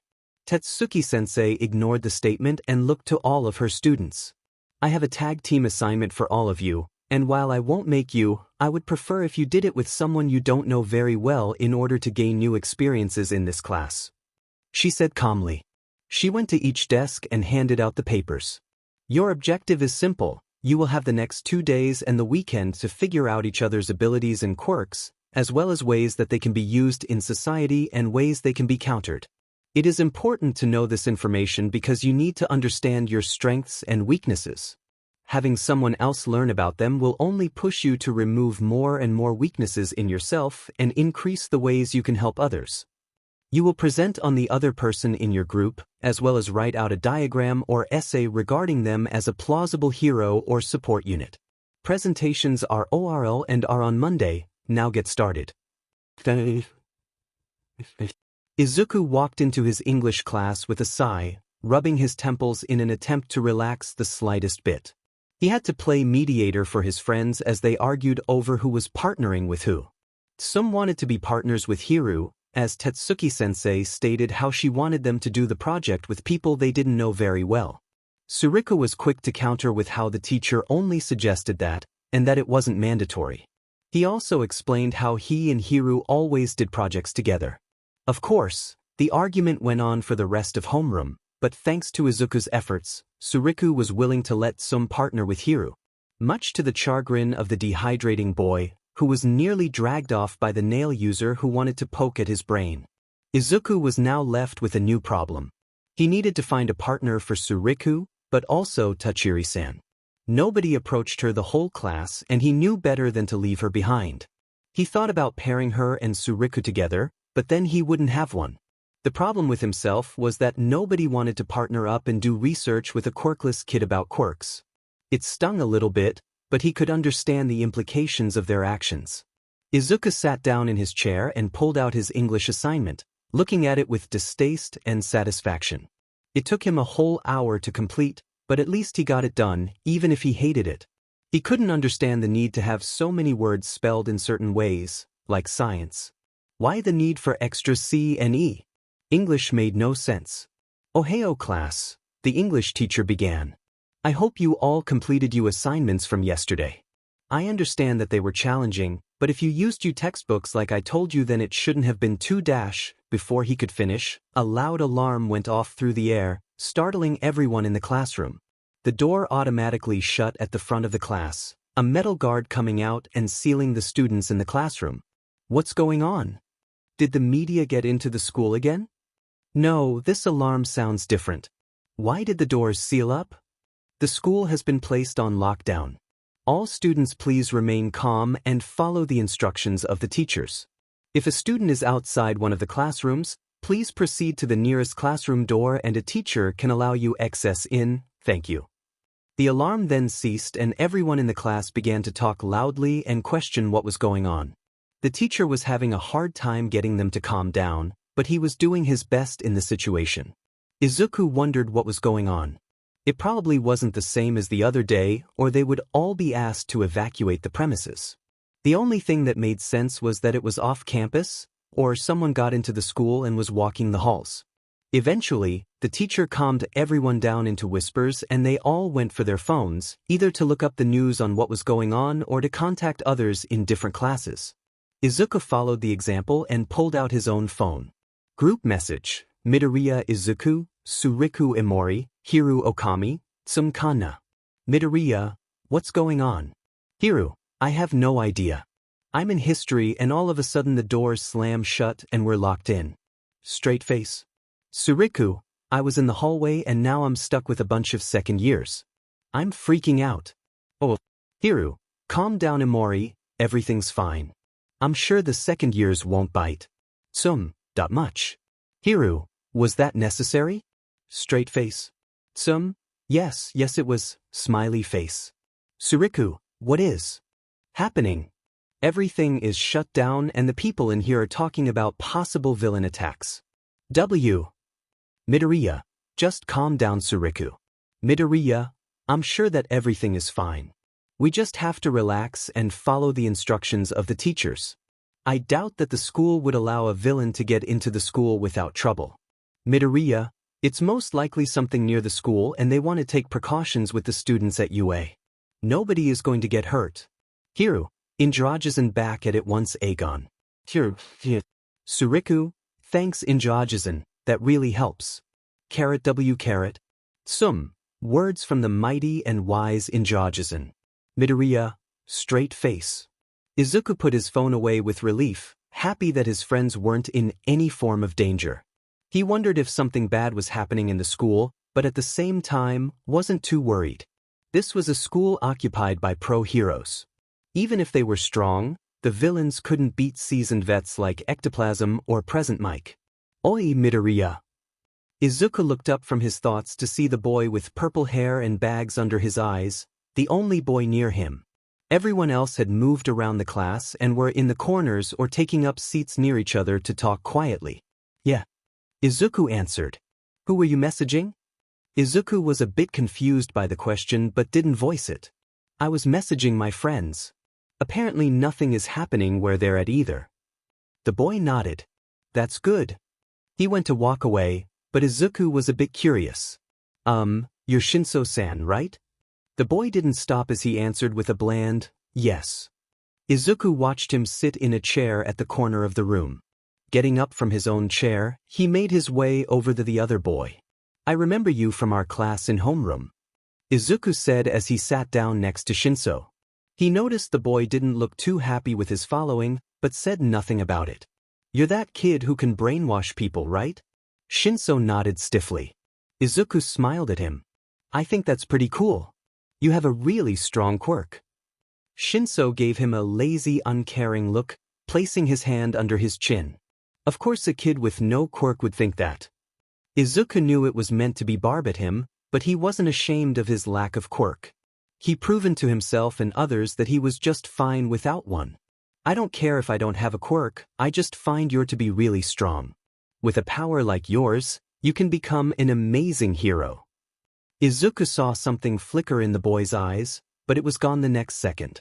Oh, and how's that? Shinos asked quietly. Izuku said nothing, understanding how the other boy's quirk worked. He wrote it all down in his book after all. Shinso sighed. Of course you would know about my quirk, with your note-taking and all. Izuku huffed lightly at that statement. I take notes to learn about others. And about your quirk's abilities. It can be used in tons of different situations. Izuku pulled up his hand as he quietly went through them. You can use it in a hostage situation, have villains turn on each other, control villains and make them turn themselves in, and that's just off the top of my head. Izuku smiled at the other boy, who remained prickly and put out by the conversation. While I appreciate the words, why are you telling me all this? And no, I won't control you. I could get in trouble for doing it in class. Izuku nodded and gave the purple-haired boy a look of determination. Because I understand how some are left out in the hero society because of their unflashy abilities. I see how many heroes with amazing mental quirks are put on the sidelines or are permanent sidekicks because they're not popular enough to go on their own. Your quirk is really unique and can help a lot of people, and that's what matters to me more than anything. Helping the most people possible. Izuku looked at Shinso with fire in his eyes, but the purple-haired boy didn't appear to show anything on the outside. Shinso leaned back in his chair with a sigh of annoyance. You know, I wondered why your friends called you that weird nickname, now I understand. He peered at Izuku. Why do you talk like an old man? Izuku smiled. Well, it's actually dash, before he knew it, he lost control of all his functions. Realizing what just happened, he cursed himself for the moment of forgetfulness. Go back to your seat and sit patiently until we get out of the lockdown. And with that, Izuku was forced to follow the orders of the brainwasher, and there he remained in his seat until the end of the lockdown, thinking about how to get out of the mental hold and talk to the boy once again. Okay class, I understand today was pretty strange. Tetsuki stated coolly as she looked over her students. I'm sure you've all looked at the news and saw the events at the USJ, which involved a class of first-year Hero Corps students being attacked by villains. While I understand that that is pretty crazy, it doesn't involve you and as such, does not excuse you from the project. Some students groaned but she ignored it. Because of the attack, there will be no school tomorrow. That means you must give me your groups by the ends of class. You'll have the now-turned 3-day weekend to complete the project with your partner. With that said, find out who you'll be working with. I'll be at my desk if you need me. She walked off carelessly to her desk in the corner of the class, leaving her students to talk to one another. Though most of them were still hung up about the USJ. That was much more exciting in their opinions than a project. That's pretty crazy what happened. Hiru said as he leaned back. Suriku nodded. I agree. I can only imagine what those kids must have been through, fighting all those villains on their own. Sum snorted. I'm sure they're fine. Apparently All Might showed up and kicked everyone's butt, forcing the villains to retreat. I think we need to focus on the project. Izuku decided to play devil's advocate. I know it's probably not as fun to talk about, but we need to determine partnerships. Injoajizan. They all muttered downtrodden, causing a tick mark to form on Izuku's head. Anyway, he began, trying to push down his growing annoyance for the name. I have some group ideas. Shinso-san. The purple-haired boy looked up from his musing to see a familiar short bot with long curly green hair. I was wondering if I could ask you something. Shinso looked at Midoriya with an amused expression. I'm surprised you even want to talk to me after using my quirk on you. He saw something flare up in Midoriya's eyes, but it didn't look like anger. It was something but not that. I understand you don't like to converse with people much and use your quirk to make them stay away, but that won't work on me. The curly-haired boy took a short breath. In fact, I wanted to ask if you'd like to be my partner for the project. Shinso gave the boy a curious look. Why would you want to be my partner? Don't you have friends who would want to do that? Shinso noticed the look inside. I want use my quirk on you. The boy's look relaxed immediately with that statement. Shinso-san, I want to be your partner because I'm really curious about you as a person, and I also want to get to know you better and learn about your abilities. Midoriya smiled. I've also paired my friends with people that'll suit them best, so I'm in need of a partner, and I noticed you are too. Shinso peered past the curly-haired boy and saw a girl with turquoise hair speaking to a boy with blonde hair, as well as an orange-haired boy sleeping as his apparent partner. A girl with short black hair was trying to wake him. Shinso brought himself back to his current situation and saw Midoriya had stuck a hand out with a smile. With a sigh, he took the hand, knowing that this was probably the best option he had. He did in fact need a partner, and since someone was offering, he would have to take it. Chapter 10, Okami. I'll try to message you later about the project and when we can get together, okay? Midoriya said with a smile. Shinso huffed and nodded as the curly-haired boy turned around and walked off, leaving the purple-haired boy with his thoughts on his new situation. When Midoriya approached him with the offer, he was genuinely surprised. He just didn't show it much. In all honesty, the brainwash user thought Midoriya was coming to get some form of revenge for using his quirk on him. It wasn't the first time someone got mad at him for his abilities of manipulation. Not only was that untrue, but the kid was asking to be his partner. He really didn't understand Midoriya all that much, considering what the boy was like. He was friendly and outgoing one moment, then analytical and deep the next. It confused the brainwash UA student the slightest bit. Back when he first saw Midoriya walk up to the front of the class, he thought it was a girl from behind. He was very short, his hair was long, and he had very soft features. He carried himself with a soft grace and had a soft voice to go with it. It was after the boy turned around that he realized his mistake and was the slightest bit embarrassed at himself for the blunder. When Midoriya talked about proving himself, Shinso resonated with the smaller boy a little bit, but then again, everyone wanted to prove themselves in the general course. It was common among the students in the reject class. After finishing his little speech, Shinso immediately noticed the lack of explanation regarding Midoriya's quirk. That sent warning signals to him about the strange boy, considering Midoriya took plenty of notes on others in his seat. Therefore, Shinso was quick to ask, only to learn that the short boy didn't have one. That surprised him out of the most of the situation. Most people who were in the general were there because their quirks weren't made to fight giant hunks of metal, like himself. But this quirkless kid was in the same boat as them, which made him question if Midoriya was just that determined or just plain stupid. If the boy's plan was to get in the hero course, then he would have a harder time than everyone else. What person would want to place a quirkless kid from the general course into the hero course? It was ridiculous in his mind. Shinso grabbed his bike and jumped on it to make his way home before it got to dark. He continued to watch the boy every once in a while, and noticed more details about him as time went on.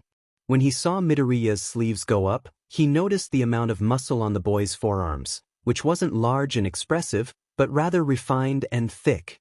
It went along with grace the boy carried himself with that Shinso deduced that Izuku has trained in combat. He didn't know what kind, but he's heard the boy's friends mention samurai before and couldn't help but connect those dots to a logical theory. Midoriya also showed to have a strange belief in heroes. How heroes were there to protect people bravely and that not a single one was perfect for every situation. He even called out All Might for being imperfect. For someone who studies quirks like he did without having one himself, Midoriya didn't worship the strongest quirks like he thought the boy would. In fact, the short boy seemed to nitpick them heavily with his analytical mind. Shinso went around a corner, feeling the breeze on his neck and face as he continued his journey. He needed to get home before his Ka-san worried. Then there was the talk he had with him in the lockdown earlier today, which made him question the boy more. Midoriya thought Shinso could be an amazing hero. Shinso already knew that about himself and his quirk, but most people take one glance at his abilities and his features and assume he could be a villain.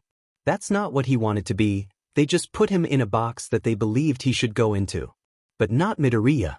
The first things he said about his quirk were positive and how they could be used to save people in awful situations. It made something in him flourish a little bit, but only on the inside as to not show Midoriya's words meant anything to him. Perhaps being the boy's partner wouldn't be so bad, even if the boy didn't have a quirk of his own. Shinso was curious about Midoriya, and he hoped to learn why the short boy thought he could be a hero. The idea of a quirkless hero was pretty ludicrous in his mind. Thursday afternoon. Message, Midoriya Izuku, Shinso Hitoshi. Midoriya, hi Shinso-san. It's Midoriya Izuku. I'm just asking if you would like to start the project tomorrow or wait until the weekend. Shinso, we can work on Saturday. Midoriya, great. Where would you like to meet up and at what time? Shinso, I don't care. You decide. Midoriya, are you sure? Shinso, yes. Midoriya, okay, meet me at 3 o'clock at this location. Location link available. Shinso, okay. Bye. Midoriya, good night Shinso-san. See you on Saturday. 2 days passed rather quickly for everyone at UA. With the attack at the USJ, the heroes in the area have been on high alert and the school itself was upgrading security to make sure something like that never happened again. Nobody was injured by the attack, thank goodness, but it didn't mean they were unharmed. Several of the Hero Corps students were shaken up and UA made sure to offer counseling to the students after what they went through. Most of them refused, but a few decided to take up the offer and come in once a week to make sure everything was all right mentally.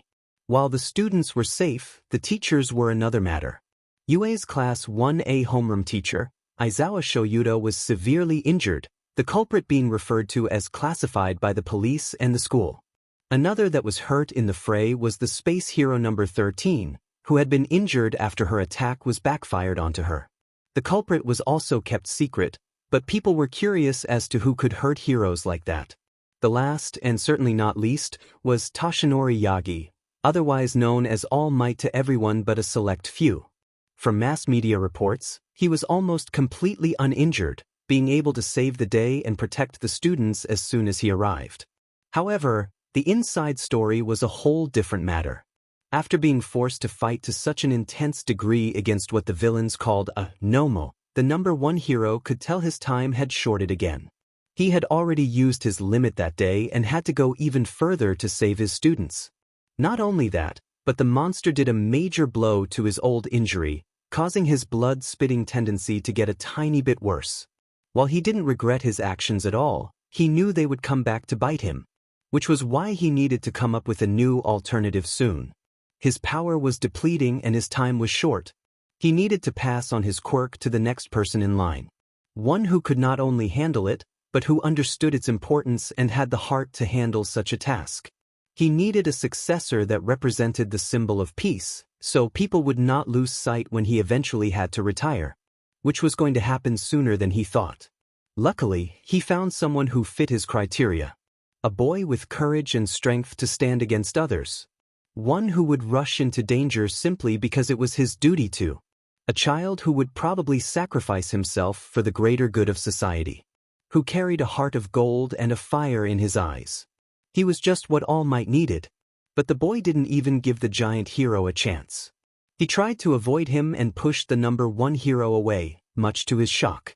The boy had everything he needed to be a new user for One for All. Except the will to trust All Might. It struck the symbol of peace hard. He worked diligently to be an open face to the world, one that could always be turned to in the time of need. It was why he worked himself to the ground on the day of the USJ. Now there was a perfect candidate for his ability. That didn't trust him. The symbol of peace wanted to resolve that situation as quick as possible and have a chance with the curly-haired boy. A chance to explain himself and tell Midoriya of his potential destiny. To give the boy what the world never gave him. A quirk. However, in order to do that, he needed to follow the words of the boy and understand where the boy's hatred for him came from, and in order to do that, he came to the place the boy told him to, where he apparently failed the boy in some way. Where he could need to learn how to fix it. Tatooine Shopping Plaza. A bandaged skeleton man muttered out, looking around at the scenery of the area with interest. This was that place. Where he could learn about his connection to the boy, and why Midoriya didn't like him. It might even solve the strange familiarity he has for the boy. He still can't figure that part out, and it's been itching at him. Toshinori scoped out the area with his keen blue eyes, thinking about its importance. Was there a villain fight here? If so, did the boy get hurt because of him? Or perhaps a part of the boy's family? He peered around at the shops and caught something. A burn mark, one that stretched along the sides of an alleyway and out onto a hat shop. There was another one, more faint after being cleaned, but it was still there. As he looked around, he began to piece things together and realized the significant. Bakugo-shounen. It happened here, the fight between me and that sludge villain that captured him. I had to go past my limit and shoot that thing away with a Detroit smash. I almost wasn't able to, but something inside me nearly broke when I saw Bakugo-shounen's eyes start to close, the sludge-like villain closing in on his body. Toshinori put a hand to his bony chin, thinking about the situation. That villain did so much damage because of my foolishness. I didn't know the streets and was forced to follow it into the sewers. Had it not been for the creature's taunting voice, I wouldn't have been able to find it. Strangling.a.greenhair.boy. Toshinori felt the realization hit him like a ton of bricks. Can someone without a quirk become a hero? Had he not been so close to the wall to support himself, Toshinori would have fallen on the floor as the words of the past reverberated in his mind. The same words from a hopeful child with a dream to succeed. One who he betrayed by telling him no. The same child who not only proved his awful statement wrong, but was now the target of his eye since performing in the UA entrance exam. The boy who proved that he was just as strong as others despite not having a quirk, and wanted to prove that to the world. To All Might. It all made sense. Why Midoriya hated him. Why the boy saw him as nothing but a hurdle, an obstacle to pass in his goals to be a hero. Why he pushed so hard to overcome others. All Might abandoned him. Toshinori abandoned him. After all that preaching to others about being heroes, one of the few to personally ask him was left destroyed by the number one hero's words. Toshinori straightened himself up and took off, not caring about the odd glances he got from the shoppers he passed by. He needed to talk to someone. He needed to talk to Nizu. But most importantly, he needed to apologize to Midoriya and tell the boy how wrong he was. Shinso biked to the location with a yawn. While he had no problem biking towards the location, he looked up to spot on his phone found that it was a dojo. A Kenjutsu dojo. At least he could confirm that about Midoriya. The curly-haired boy obviously wouldn't choose a place like this at random. It had a place in the boy's interest and was most likely the same spot where Midoriya learned his skills. The skills he had yet to see. Finally reaching his destination, he parked his bike in a designated zone and locked it up. He didn't know this area, and it didn't hurt to be safe with his ride home. Shinso-san. Shinso looked up to find a smiling Midoriya walking up to him from a few feet away. Good afternoon. Shinso said back blandly as he began to take more notice of his classmate's form. The boy's apparel immediately caught the purple-haired boy's attention. Instead of the UA school uniform, Midoriya was wearing a simple emerald green shirt, greatly accentuating the shine in the curly-haired boy's eyes, as well as his dark green hair. That same hair was tied back, Shinso catching sight of the swinging black ribbon holding the boy's wild mane back. Shinso also saw that Midoriya was also wearing a pair of black workout shorts, showing off his calves and legs to the much skinnier general course student. However, his legs weren't the only thing. Midoriya was built.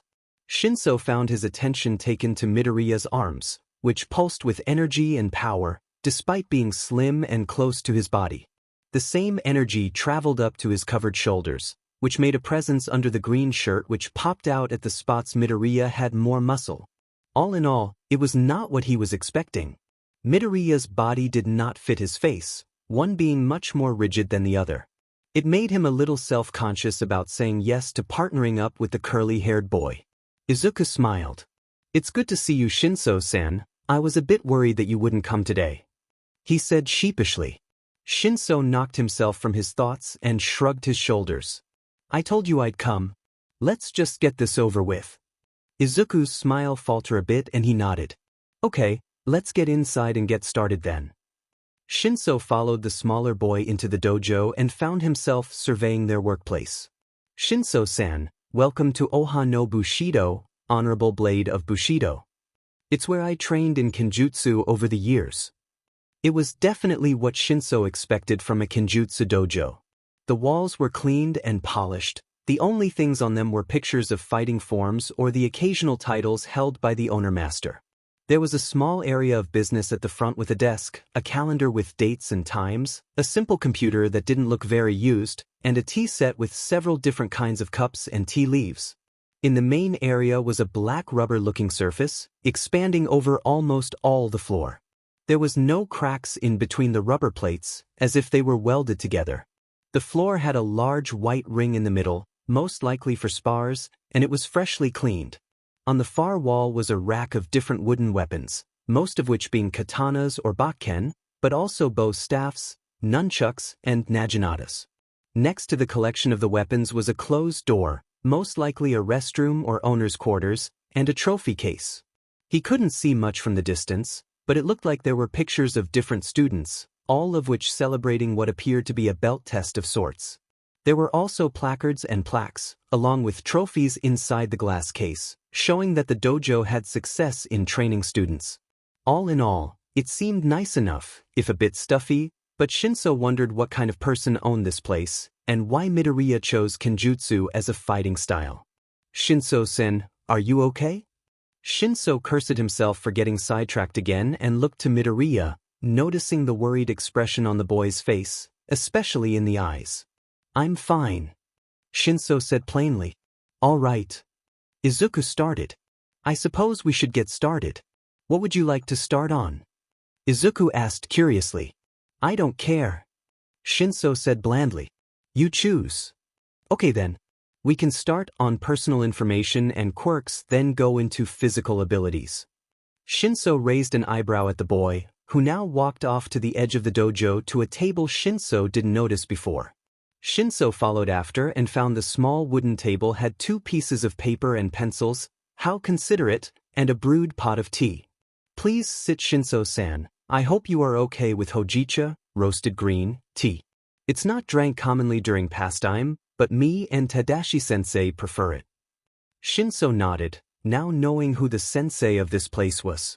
Sitting down in his own chair to his cup of brewed hot tea, he looked to Midoriya as he brought up the sweet-smelling beverage. "What did you mean by physical?" Shinso said as he sipped his tea, noticing the soft hint of caramel in the flavor. Midoriya drank his own tea with grace. "Like Tetsuki-sensei said, we need to find out about each other's abilities." Midoriya brought his cup back to the table. "I thought it would be good to see how strong you are. Is something wrong?" Shinso's eyes narrowed at Midoriya. "Why is it any of your business how strong I am? Just because we have a project together doesn't mean you get to know my secrets." Shinso shot, not at all feeling comfortable with how this was going. Of course, the quirkless kid would try to learn about him the most. After all, some people had quirks that could counteract his own, but Midoriya had no such ability and was looking for a weakness to exploit in the future. "Shinso-san, if you don't want to do the physical part, I understand. I only assumed because it was my intention to show you my own so you had something to present on Monday." Midoriya spoke more control than Shinso thought he would. Midoriya brought his tea up and gave small sip to the bitter-sweet beverage. "Not to mention that we have a physical test soon, like Tetsuki-sensei said on the first day. Even if I wanted to learn more about you, I would probably wait until that day to do so, but we have the project presentation the day we come back and was hoping to have more to present." Midoriya spoke softly. Shinso huffed. Midoriya's statement was true enough when it came to the upcoming test at school, and the curly-haired boy showed no intent to attack him over his earlier statement. All in all, the only thing Shinso could chalk it up as was that Midoriya was truly curious about him, which was stranger to him than thinking the boy wanted to expose his weaknesses. Something in his heart felt the slightest bit of guilt for automatically attacking the smaller boy. He didn't know why in the slightest. Didn't feel this when he used his quirk on Midoriya, but now he was. He pushed the unwanted feeling down, destroying it as soon as it festered. Let's just do the assessment portion on quirks, then worry about the other stuff later. Shinso drawled out. Izuku nodded and pulled out his pencil. The two of them questioned each other on certain abilities and skills.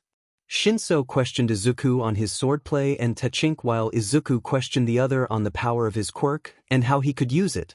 Shinso was very reluctant to tell the other boy about his quirk's faults, but he relented that slightly.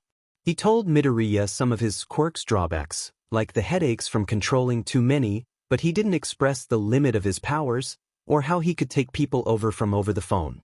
That was a secret for only himself to know. And his Ka-san. Shinso found himself looking at his data sheet on Midoriya and questioned how strong the boy truly was. From Midoriya's self-reports on himself before entering UA, the shorter boy went to the gym 4 times a week, the dojo 6 times a week, ran around Shizuka's market area 3 times a week, did self-training 2 times a week, and performed in several kenjutsu competitions along the years, ergo having some of the trophies in the case belonging to the curly-haired samurai. Shinso was curious to see Midoriya's fighting. If the boy really wanted to become a quirkless hero, as he exclaimed, then there must be some strength to back up such a claim. Midoriya. Shinso saw Midoriya shoot up from his chair and bow. Turning his head to the voice, he found a tall man with jet black hair tied back in a braided ponytail, a clean-shaven pale face and sharp but relaxed black eyes.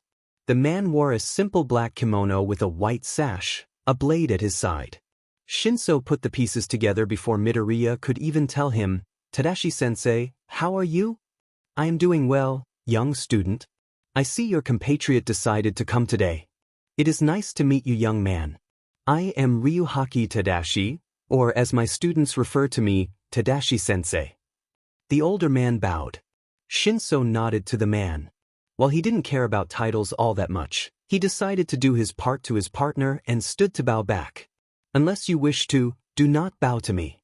I do not demand respect, but simply wish to earn it. I do not know you well enough to ask for your bow." Shinso stopped his action and looked to the man. The man with eyes much older than his body or soul. Now he could tell where Midoriya got it from. This man was as strange as his student. Now, Tadashi began once more. "I believe my student asked me to come in and do a demonstration with him, yes?" Midoriya nodded. "While I don't condone overexpression of ability or showing off, as it is put, Midoriya explained the reason and I agreed to spar with him for learning purposes." Shinso watched as Midoriya stood up and walked off and went into the door he saw earlier. Looking to the man who didn't look over 35, he gazed at him with curiosity. "Where were you all this time? I didn't hear the door open at the front." The man smiled sagely. "I was searching for myself, looking into my own thoughts and relaxing my body and soul. It helps control the mind and reinvigorate oneself." He finished cryptically, only confusing the purple-haired boy. What Tadashi-sensei means is that he was taking a nap. He has a bed in the back and often dozes off when he gets too tired from practices. Shinso saw the man's wise and calm expression flinch the slightest bit. Had he not paid attention, he wouldn't have noticed the man's smile falter a few ticks. Midoriya walked out of the back room wearing a strange green kimono, which exposed a white shirt on his chest. Wrapping around his waist was a maroon sash, holding together the ensemble. It made the smaller boy look a whole half-foot taller, though that meant he was still shorter than Shinso. The purple-haired boy caught a smile shot in his direction and huffed, a tiny bubbling flashing through his chest, and was gone the next second. He ignored it and watched as both master and student entered the circle at the middle, each brandishing a wooden katana. "Shinso-san, please pay attention and try to keep your eyes on us. Tadashi-sensei and myself tend to go very fast. We will try to go slow so you can write down more, but I cannot promise anything." Shinso narrowed his eyes at the smaller boy. Did Midoriya really think he was too slow to keep up? While Midoriya looked impressive, he doubted the boy was faster than the human eye, let alone for Shinso. Young friend of Midoriya, can I please ask you to begin the fight? Tadashi asked the purple-haired boy. Shinso sighed and got his pencil and paper ready. While he was still annoyed by Midoriya's statement, he couldn't risk getting a bad grade on their first real assignment in the class. Feeling ready to write down what he could, he lazily looked to the two swordsmen and let them begin. Hajime, he said blandly. He was not ready. Sunday night. Group message. Midoriya Izuku, Suriku Imori, Hiru Okami, Tsumkana. Midoriya, hey everyone, how did your projects go? They were fine, but Dry Boy kept falling asleep so I had to improvise on waking him up. Hiru, she used her nails and poked me in the sides. Straight face. Hey, not my fault you can't stay awake. Tongue sticking out. Suriku, please don't hurt Hiru. Winky face. Midoriya, okay, let's stop fighting please. I know there may be been some conflicts but it's over now. Okay? Injirajizen. Midoriya, straight face. Suriku, me and Tachiri-san finished ours on Friday at my place. She seemed really skittish about it, but I managed to get her to open up more. We got it done Saturday, but it took us a while because he kept falling asleep. Hiru, not my fault. I have sleep that needs to be claimed during the day. Not all sleep is for the night. Don't you go off into Proverbs too. Injirajizen is bad enough. Midoriya, anyway, I got my project finished on Saturday too. I hope to see your guys' presentations on tomorrow. Smiley face. Suriku, oh yeah, you paired up with that emo kid in the corner. What was it like? Was he a downer? Midoriya, Shinso-san wasn't difficult. We got through the project together and I enjoyed learning more about him. Well, I'll see you guys tomorrow. Same. Suriku, good night everyone. Midoriya, good night.